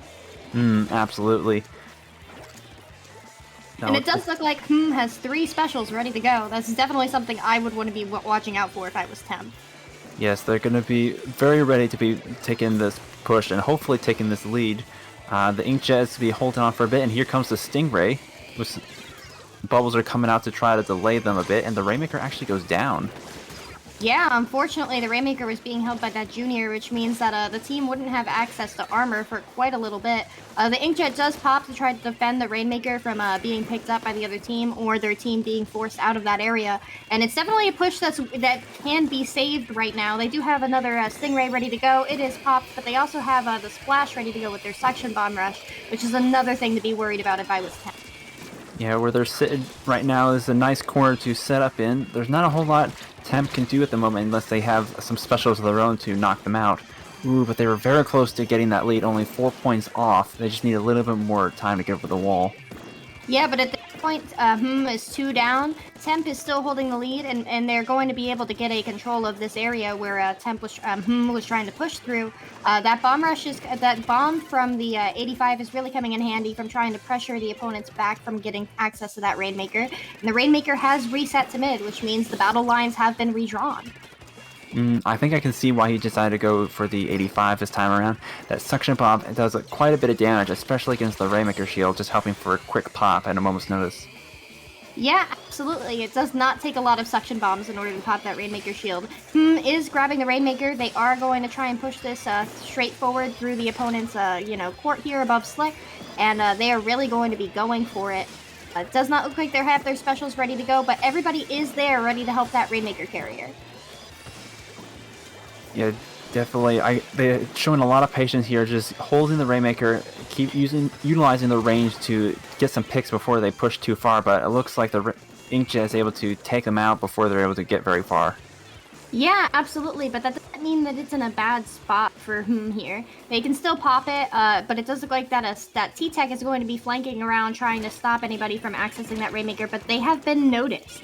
It's difficult to flank if the opponents know where you are, and they get punished for it. Yeah, unfortunately, they went up against, looks like the Splash-O-Matic, and while not quite outranged, the suction, or the burst bombs did put them at a disadvantage. Unfortunately, they're not able to get the lead once again, but they are so very close if they can just hold on to it a little bit longer. Yeah, absolutely. That Splash did use their suction bomb rush to pop the Rainmaker shield and paint up a little bit, which was what was able to give Hmmm the lead here by only 2 points. Which this is going to be quite difficult for Temp to pull off. Yeah, they're currently getting to the last 20 seconds of the game, and they're going to have their specials online soon enough, and I'm especially worried about that Inkjet, or not the Inkjet, the Jet Squelcher. Yeah, absolutely. I would always, if I was at Jet Squelcher, I would be painting up as quickly as possible and try to prevent what's about to happen. Unfortunately for Temp, their bamboo does go down, which takes down a significant amount of power, and they do pop that Stingray just for a GG Stingray, and the match is over. That was a very close set and very impressive showing by both teams. It went down to the wire until the very end. Yeah, absolutely. You could really see their wheels turning. Both teams were definitely thinking as hard as they could, applying pressure the best ways possible. It was really a wonderful, fantastic way to save the game from the Splash Neo there at the end, using their bomb rush to pop the Rainmaker like we had described with the Blob earlier with the suction bomb rush, and use that to access paint for their teammates to grab it. Even though the Splash went down, it was that Splash's action using that pop to paint up and then apply just enough pressure for their Rainmaker carrier to pull it off. Absolutely, very impressive. And it does look like we'll be moving on to Splat Zone's Mako after this. I hope to see some more bamboo action.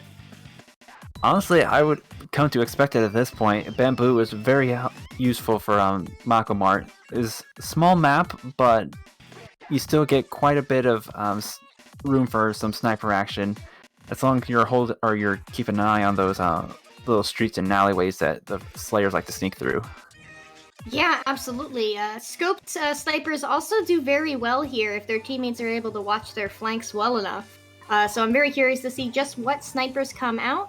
And it does look like we are going for a bamboo, and I forget which one that is because I do not... Oh, it's the VE leader. Fantastic. Yeah, they'll be coming out with some ink mines and... What's it? Drizzler in the rain. I play too much Salmon Run. Anyway. Unfortunately, the bamboo is already down and the knot on both sides. Splash Neo is down as well, which makes this a 2v2 for control of the zone. Temp does cap it first, which means it's now time to paint up. However, the opposing team's junior has their armor ready to pop for when their teammates respond, and that armor is up. Yeah, once again, we have some very similar comps, Nautilus and a junior on both sides, which is the differentiation of the backlines and the Splash versus the Tentatek.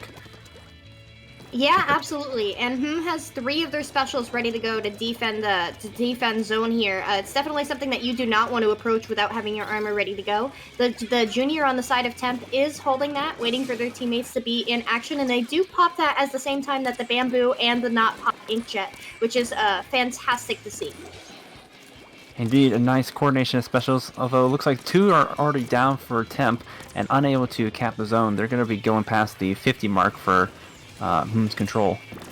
Yeah, absolutely. That's definitely a concern here. The bamboo does have their missiles ready to go again, but they are being pressured by that Inkjet. If you get picked right now, but that Inkjet does go down. One of their teammates saved them, which means that they are able to save that special. It's definitely a time where you want to consider working up into the zone, which is exactly what Temp is doing. They cap it, and more importantly, apply penalty points. They need to be able to maintain that penalty. And Hmmm is wiped, which means that Temp has control of the board here with all 4 of their members up. They are painting up and preparing for a lockout. Yeah, they're pushing in and making sure they stay and spawn. We got all the specials are online for Temp, and they are locked and loaded, ready to defend the zone. Yeah, absolutely. The K shot does pop their missiles. The Junior pops that armor, which means that we have the Inkjet and the other missiles ready to go. They are ticking down the clock. They do have about 20 points in order to be able to take lead. That Inkjet does take out the Bamboo, which is a significant amount of pressure going down on the side of Temp, but they still do have their Inkjet ready to go whenever they choose to use it. That was a very excellent combination of the Rain and the Inkjet, able to not only take down 2 players, but to cap the zone and apply some penalty points onto Temp's lead. Yes. Yeah, absolutely. Temp hasn't quite taken lead yet, but it definitely was a threatening moment. And what a fantastic use of a Slayer special such as Inkjet in order to cap the zone, and something that you wouldn't expect in combination with a Stingray to apply a lot of paint onto such a, the zone. That's not how you traditionally cap zone, but when you're fighting in a tournament like this, you have to think as quickly as possible, and you have to work with the pieces that you have on the board, and that's exactly what Hmmm was able to do there. Absolutely, thinking outside the box and working with what you got is always the trademark of it. Quick thinking. It looks like it's going very back and forth. The zone going first blue, then green, then blue again. Absolutely, neither team is assured victory here. Just because just temporarily has a lead right now does not mean that Temp is going to be able to pull that lead away from them. Unfortunately, their Junior does go down, taking the armor with them, and slightly after that, their K-shot. That's definitely a concern. Temp has clearly shown, though, that they are able to take back the zone from an unfavorable situation. So they're ready to go. They're thinking, they're preparing for whatever they're planning to do next. Exactly, and Hmmm still eating through their penalties, so they have a little bit of time to get their specials ready and be able to pop them off in order to push back into the zone. It looks like Hmmm's going to be responding with their own specials in turn, and it looks like that's 3 down for Temp, and we might see a game here. Yeah. Hmmm is pressuring up. They're working their way onto the plat, and they managed to take the KO here. Way to go, Hmmm. That was an excellent bomb rush right at the end there, putting on enough pressure to keep them out of zone for it to take all the way down to a KO. Yeah, absolutely. We have seen some creative uses of bomb rush from this team. What a fantastic set. Indeed. Now I believe it is best of 3, so we'll be moving on to the next set. We'll be moving on the grand finals. Ooh, I cannot wait. Yeah, absolutely. It was what a fantastic showing from Hmmm and Temp. Both teams were extremely creative and good at what they did. Temp was able to show that they were able to apply a significant amount of pressure in both of those matches at the end there, especially the Rainmaker and the zones were very close. If I was these two teams, I would definitely be exchanging information and preparing for scrims because that's how you get good. Play people who are about your level and work as hard as you can. And I definitely think these two teams were very evenly matched. For sure, and I definitely look forward to seeing them again in future tournaments. Absolutely. And a fantastic job from both teams. And we will be taking a short break. I definitely will be back with iMad very shortly. Enjoy your night.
Hello, everyone! Welcome back to Grand Finals of SOS 37. I am Skep, and I'm here with Imad, and we are ready to pop off.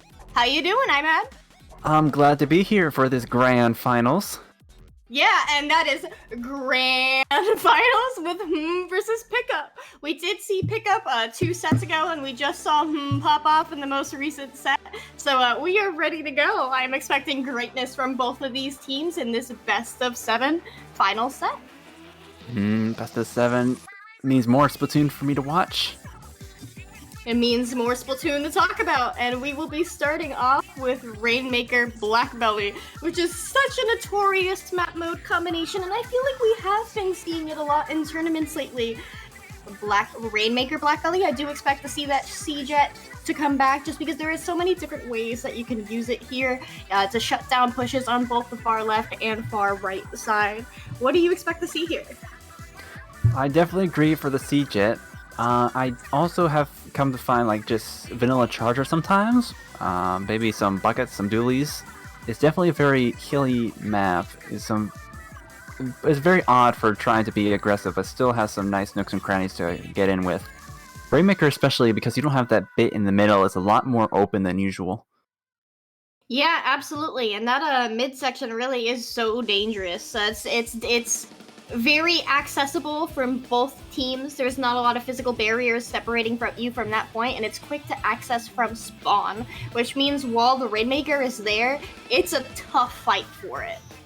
No, I think just looking at these two teams, we probably will see some more Nautilus action. The Inkjet does come in handy for the terrain of this map. Get some nice range to put some pressure on the back line. Absolutely, absolutely. And I also think K-Gals are a very solid choice here. And I think K-Gals are a very solid option here just because of the terrain of it and how quickly it does kill.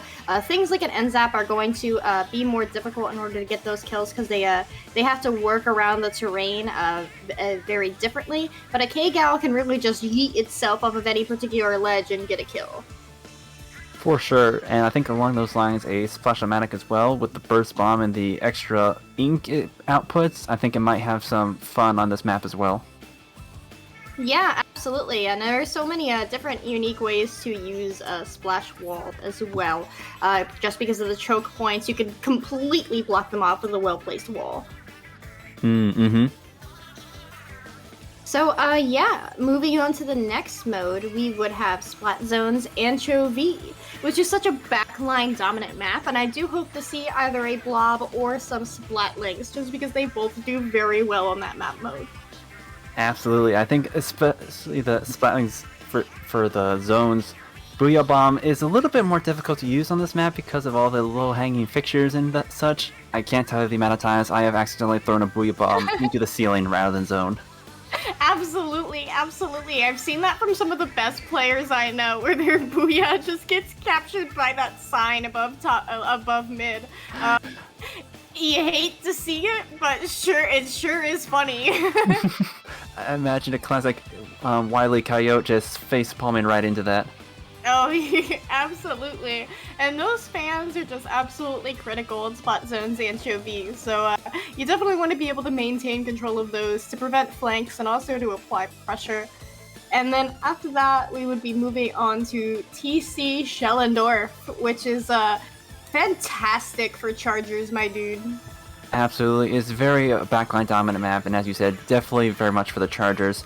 E-leaders have a field day when it comes to Schellendorf. Absolutely, they can see everything. And we will be starting with Rainmaker Blackbelly, and the Knot and the Jet come back on both sides. How unexpected, wink wink.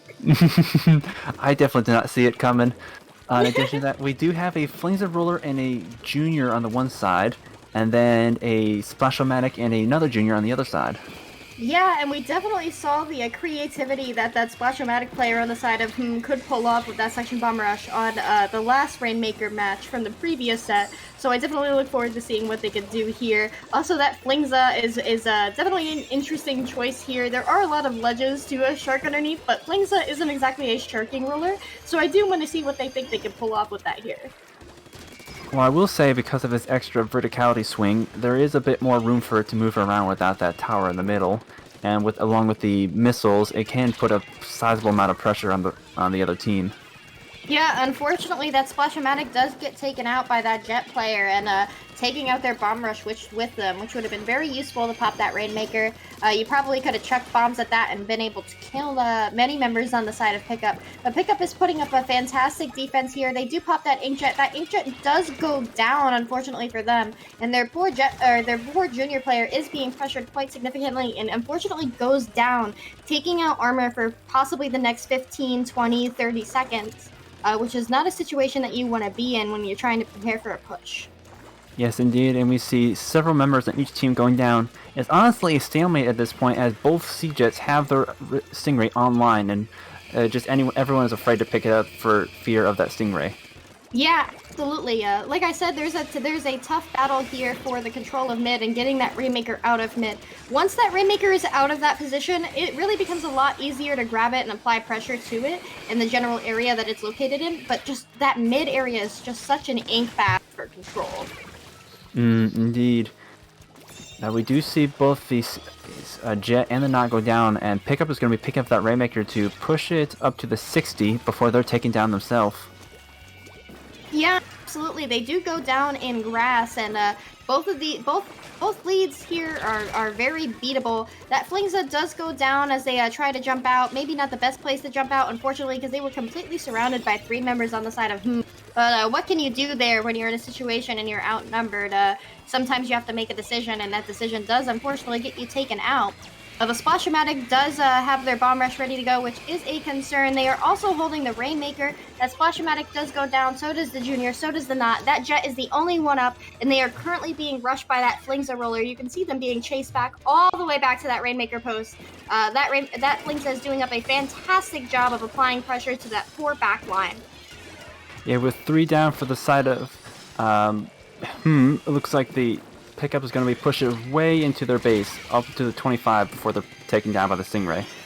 Yeah, fantastic decision making from the Rainmaker carrier. You could very clearly see that they were trying to push up far right, and then they had to shift positions, and so they tried to jump over from the block, and that wasn't going to quite work out. And so they decided to push through the hills over on left and through that little alley there. Definitely a very flexible thinker. He was not going to go into a situation where he was going to get himself killed without scoring points, and that does give Pickup the lead.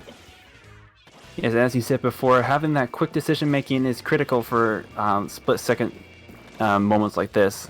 And it looks like we see 2 down for Pickup, but the Stingray is online, so they are able to, if they're able to back up, hold on and just keep the enemy team from pushing too far up. Yeah, absolutely. And on the side of Hmmm, they also have their Stingray ready to go and that Inkjet, and they are going to pick it up, but then they immediately go down shortly after. And it wasn't even from that Stingray, because the Stingray is just now popping that Stingray. It does take out the Knot on its way with it, and that Splash-O-Matic is down as well, which does limit their ability to pop that Rainmaker shield, as we saw last round on Snapper. Pickup is pushing that Rainmaker. They don't really need to score any more points. They can just hold on to the defense here, but they are saying, we want this sweet KO, or at the very least to shift the battle line towards your spawn. That way we can maintain our control of mid without even having to fight for it. Absolutely, and we see this Flingza just sneak it in to put on some pressure from beneath the ledge. They are able to get up to 6 before they're taken down, but that is 2 down for Pickup, and we'll see if they're able to push it any farther up. Do see some jumps coming in, but the bombs are coming out to stop them. 20 seconds left in the match, and Hmm's going to really have to put on a fight in order to get back in the game. Yeah, absolutely. They have a significant lead to beat. 6 points remaining is nothing to scoff at on the side of Pickup, especially when you have a limited amount of time. You don't have a limited amount of time. You have a limited amount of options to work with.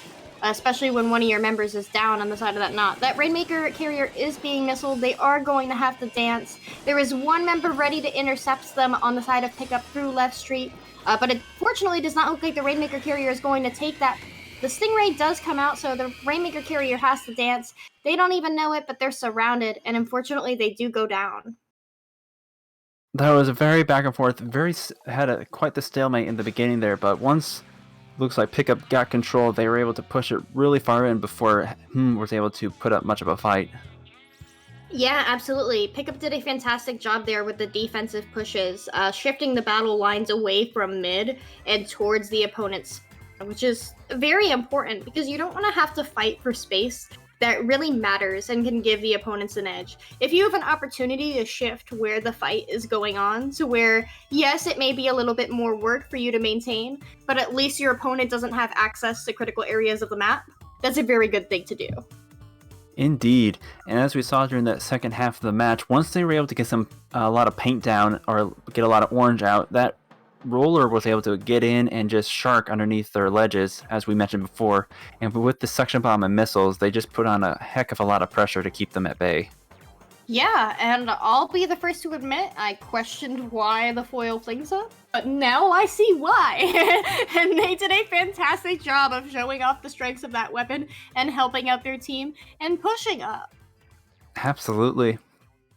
Now it looks like we'll be going into Splat Zone's Anchovy next.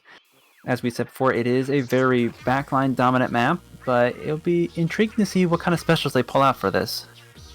Yeah, absolutely. I think the Booyah is, especially in the form of a heavy remix, is very common on this map mode combination.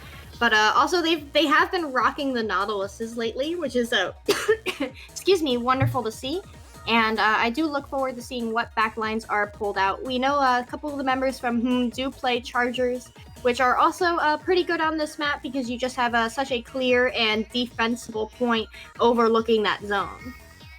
Indeed, and if I'm not mistaken, an E-Leader has just enough range in order to reach across zone to hit the enemy's plats without much trouble, and having that rain on hand is definitely perfect for the zone mode. Absolutely, absolutely. And we are starting, and we do see the Knot and that E-Leader coming out, and we also see an E-Leader from the other side, except it's a scoped E-Leader if my eyes are to be believed. Are they running MPU on an E-Leader? That is, yes, that is 3 mains of MPU on the side of Pickup there. Wow, that definitely increases the amount of paint that you can throw down to help paint the zone. But that definitely you would have to wonder what else they're running on that gear, just because 3 mains of MPU is a lot. Especially with the scope variant, they're going for a heck of a amount of range. It looks like they swapped out the Nautilus for to keep the splash and the flings a roller. Yeah, absolutely. You have to wonder who is playing that Nautilus. Who is playing that E-Leader. If it's the Nautilus player, you have to wonder how equipped they are to be able to handle that weapon and how used to it they are. Just because the Nautilus and the E-Leader are definitely very different weapons.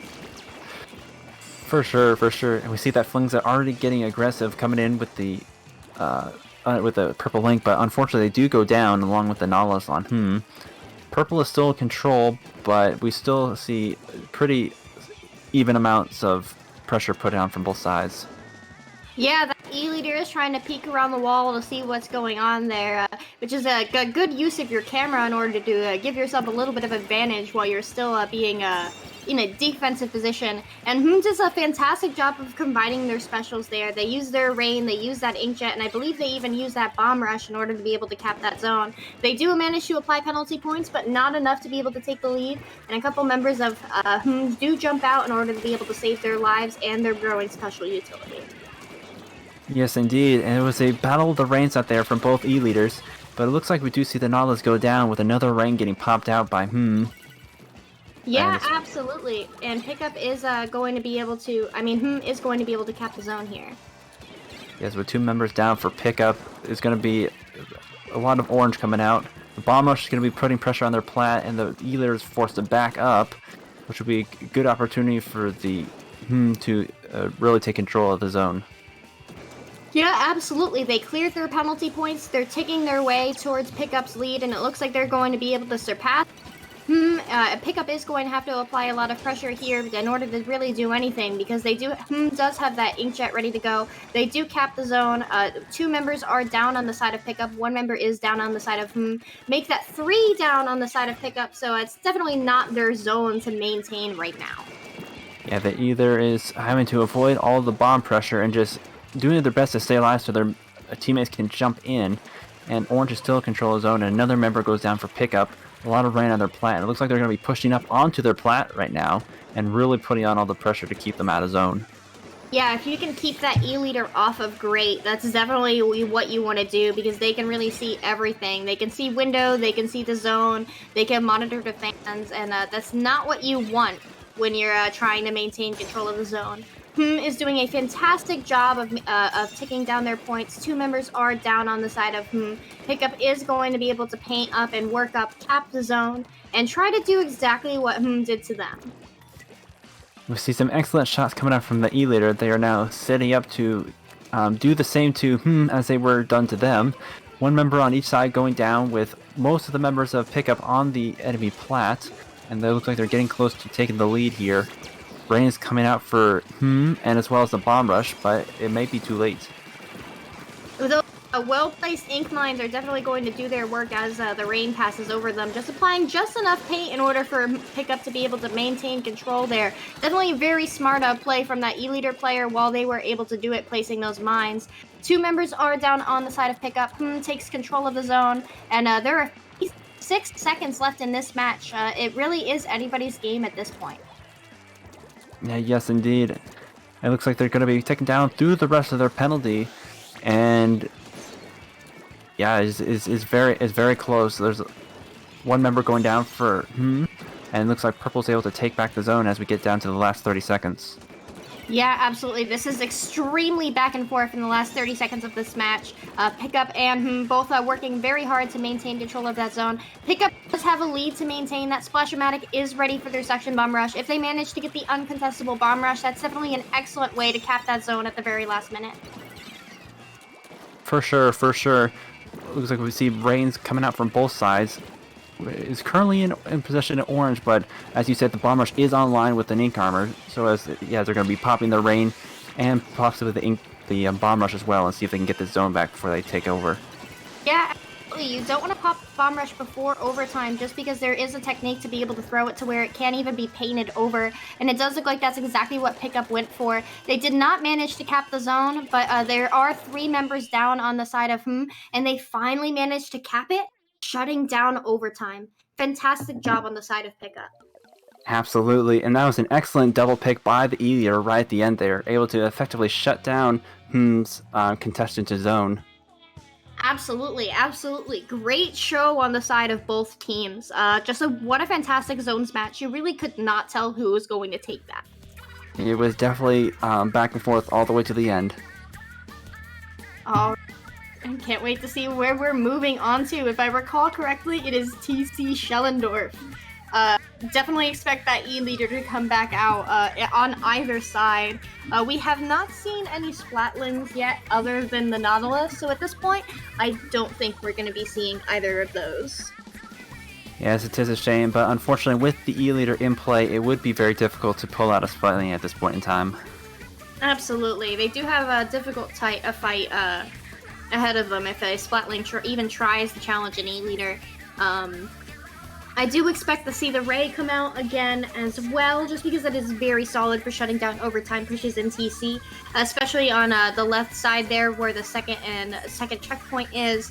You can completely shut that down and get several picks if you use a well-timed Stingray. There is an E-leader that does have access to a Stingray, and I do wonder if that's going to come out. If I recall correctly, I don't exactly know my sniper kits that well. While the E-leader does not have a Stingray, there is a charger. The vanilla charger does come with a Stingray. Yeah. And I was wondering myself whether the backline would stick with the E-leader or they would bring out the Stingray themselves. Yeah, absolutely. You do have to wonder about that just because they do have access to that jet player. Both teams do have a C-jet player. Is that player going to switch out to something else that perhaps they're more comfortable with, and then that sniper player moves over to the vanilla scope? But we will see. I certainly would not put it past them to be running double backline for this. Yeah, and Jets do have such an option to play aggressively when their team supports it, or if they feel comfortable doing it. It is an option for Jet players. It's definitely not where they're most optimal, but Jets can push up. Mm-hmm. Especially with the Burst Bomb kit, they can put on just a little bit more chip damage to, as you said, get that aggression on. Absolutely, and the match is starting, so we will be seeing our comps in just a moment. Ooh, and we do see that Junior switching out in favor of the end zap, which is awesome because the suction bomb really can apply a lot of pressure to the tower. We do see the knot coming back on both sides with that inkjet, and we do see the Fire Fin splatter scope, which has bomb rush, if I recall correctly. Yes, they come with a splash roll and suction bomb rush, which I am honestly surprised. They did swap to the scope charger. However, it is not the Stingray variant. Yeah, and now that I'm thinking about it, it doesn't surprise me too much because that bomb rush can be very useful from on top of glass to apply pressure down onto the tower, and that wall can be bounced off of many points in order to get that onto the tower, especially at that difficult to pass second checkpoint. What's interesting to me is that we are not seeing a Stingray come out on either side. That is very true. And as you said, it is, even though it is a fairly large map, just because of the route to the Rainmaker, you're able to access it from pretty much any point up top. And that was a triple for, I don't know who got that triple, but there was 3 people dead right there. It was a shooter, I think it was the splash because they had such a bomb rush. I did see that. It was the splash that got the triple there. We have seen that splash-o-matic pop off on the side of Hmmm before, and just a way to apply pressure on glass in an unfavorable situation when you did have so many people on top of there, especially a sniper, which is not something you want to see on top of glass. And now that you mention it, Hmmm is coming out with the double suction bomb rush between the Fire Fin and the splash. Yeah, absolutely. That's a difficult thing to avoid if you want to be keeping yourself alive when you're on tower. And they also have that double bomb rush, but they also have the bombs from the zap, which if they pop armor, they can get out a significantly more amount of suction bombs when they're trying to apply pressure. Because if you think about it, you're probably going to be popping your specials at the same time. You might as well chuck a extra suction bomb while you're at it when you're popping armor. There are 2 members down on the side of Pickup and on the side of Hmmm. That scope manages to get another shot off of glass, and it looks like Pickup is beginning their counter push. There's some excellent plays by the Splat Charger. They're able to take 2 members down out of the 3. But they're going to push it up to the checkpoint and just get the lead. But they do have 2 members down, it looks like. Oh no, it's 2 members down, and they push it past the checkpoint. Yeah, 2 do go down on the side of Hmmm. At this point, I would be very concerned about starting a feed loop. That poor zap is the only one up. That zap goes down, which means the scope is going to be the first one coming out of spawn. That's definitely not the first player you want coming out, and they do go down. And it looks like Pickup gets the KO. Wow, very impressive. Right at the end there, we can see the Fling the Roller going to town, just staying underneath that ledge, staying out of range of most of the shooters or even the Charger, and she's able to get the picks as they're coming out of spawn. That Flingza has just been popping off tonight. For sure. Indeed. Alright, Clam Blitz Mako. I definitely expect our wonderful sniper friends to be pulling those out again. We expect the knot. It's really a toss-up as to whether or not we see the Junior or Zap. I also do expect to see a K shot come out. Don't quote me on it, I just feel it. Now, judging by what the playstyles of these players as I've seen so far, we probably will not be seeing a Blob. However, I have come to see Blob as very handy for Clam's Mako Mark. Really fascinating to me because I play Blob and I never play it on Clam's Mako Mark. I definitely go for the K-Gal here, but if we see a Blob, I will be jumping out of my seat for sure. Well, we do have a lot of vertical surface to get up. The Knot is going to have an excellent time be able to stay out of sight and pop in at a moment's notice. Inkjet probably will also be very strong here.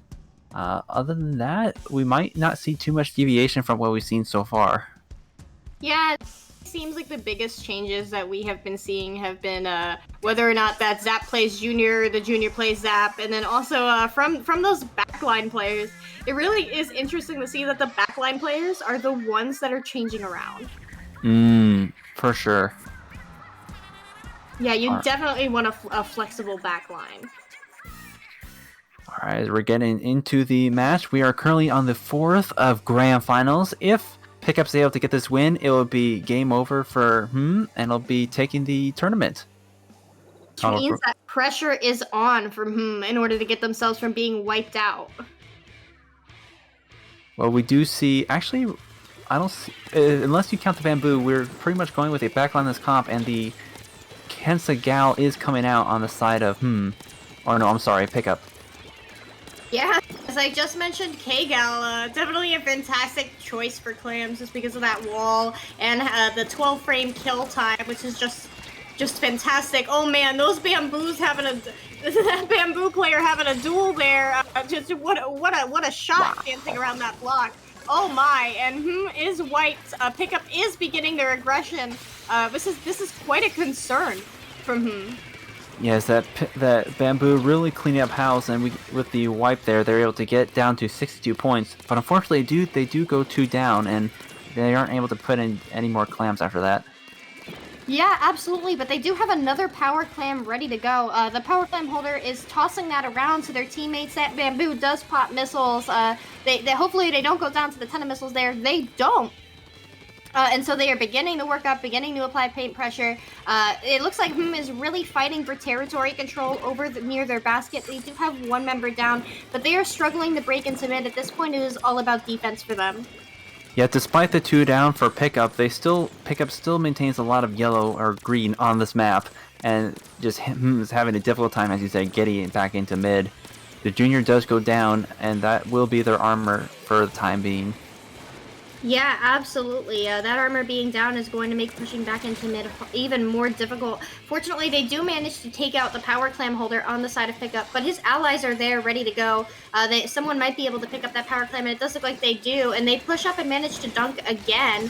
They have 9 power clams, 15, 16, and they managed to get another power clam, which is going to be 20 easy points for them to get, as 3 members are down on the side of Yes, the Flings and Roller is in prime position to really start to lock them out and put on all the pressure they can. Missiles popping out, suction bombs popping out.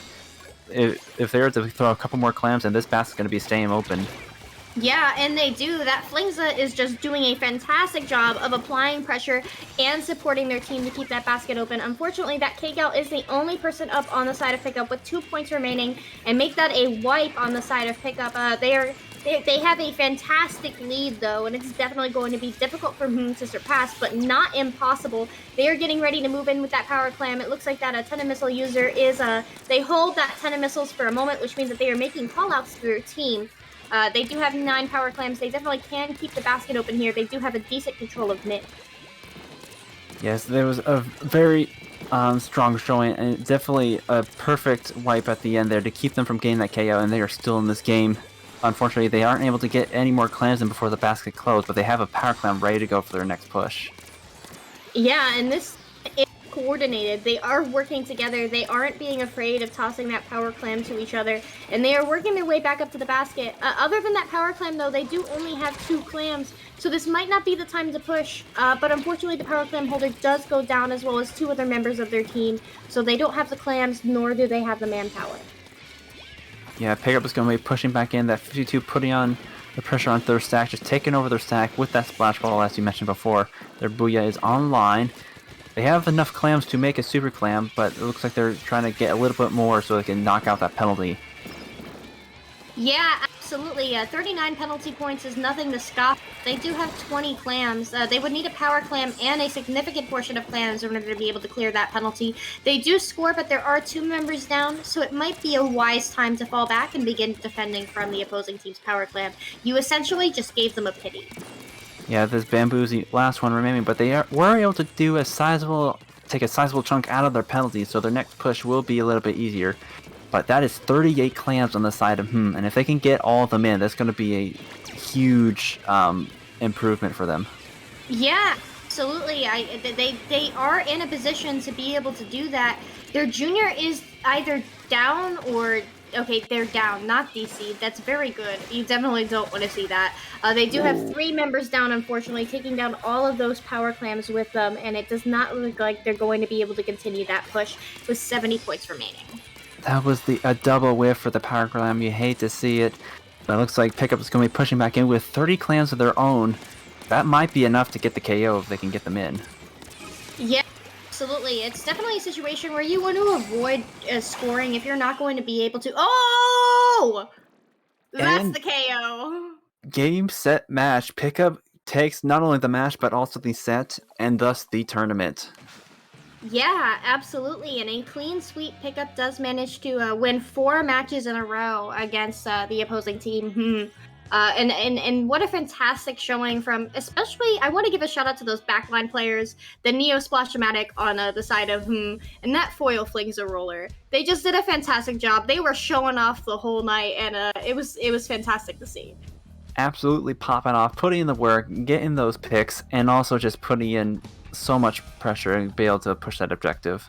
Yeah, absolutely. Both of these teams were fantastically coordinated. You can tell that they play together a lot, and they work together very well. Did a fantastic job last set. Just Pickup did a better job this set, and they were able to take grand finals of Sink or Swim 37. Just a wonderful job from all of these players, and once again, congratulations to Pickup. My name is Skep. I've been here with IMAD. You can find me on Twitch and Twitter at Skepadillions. IMAD, where can the good people find you? You can also find me on Twitch and Twitter at IMADGamerII. And thank you all for coming out tonight. We certainly do appreciate it. Yeah, and we'll see you next time. Stay fresh.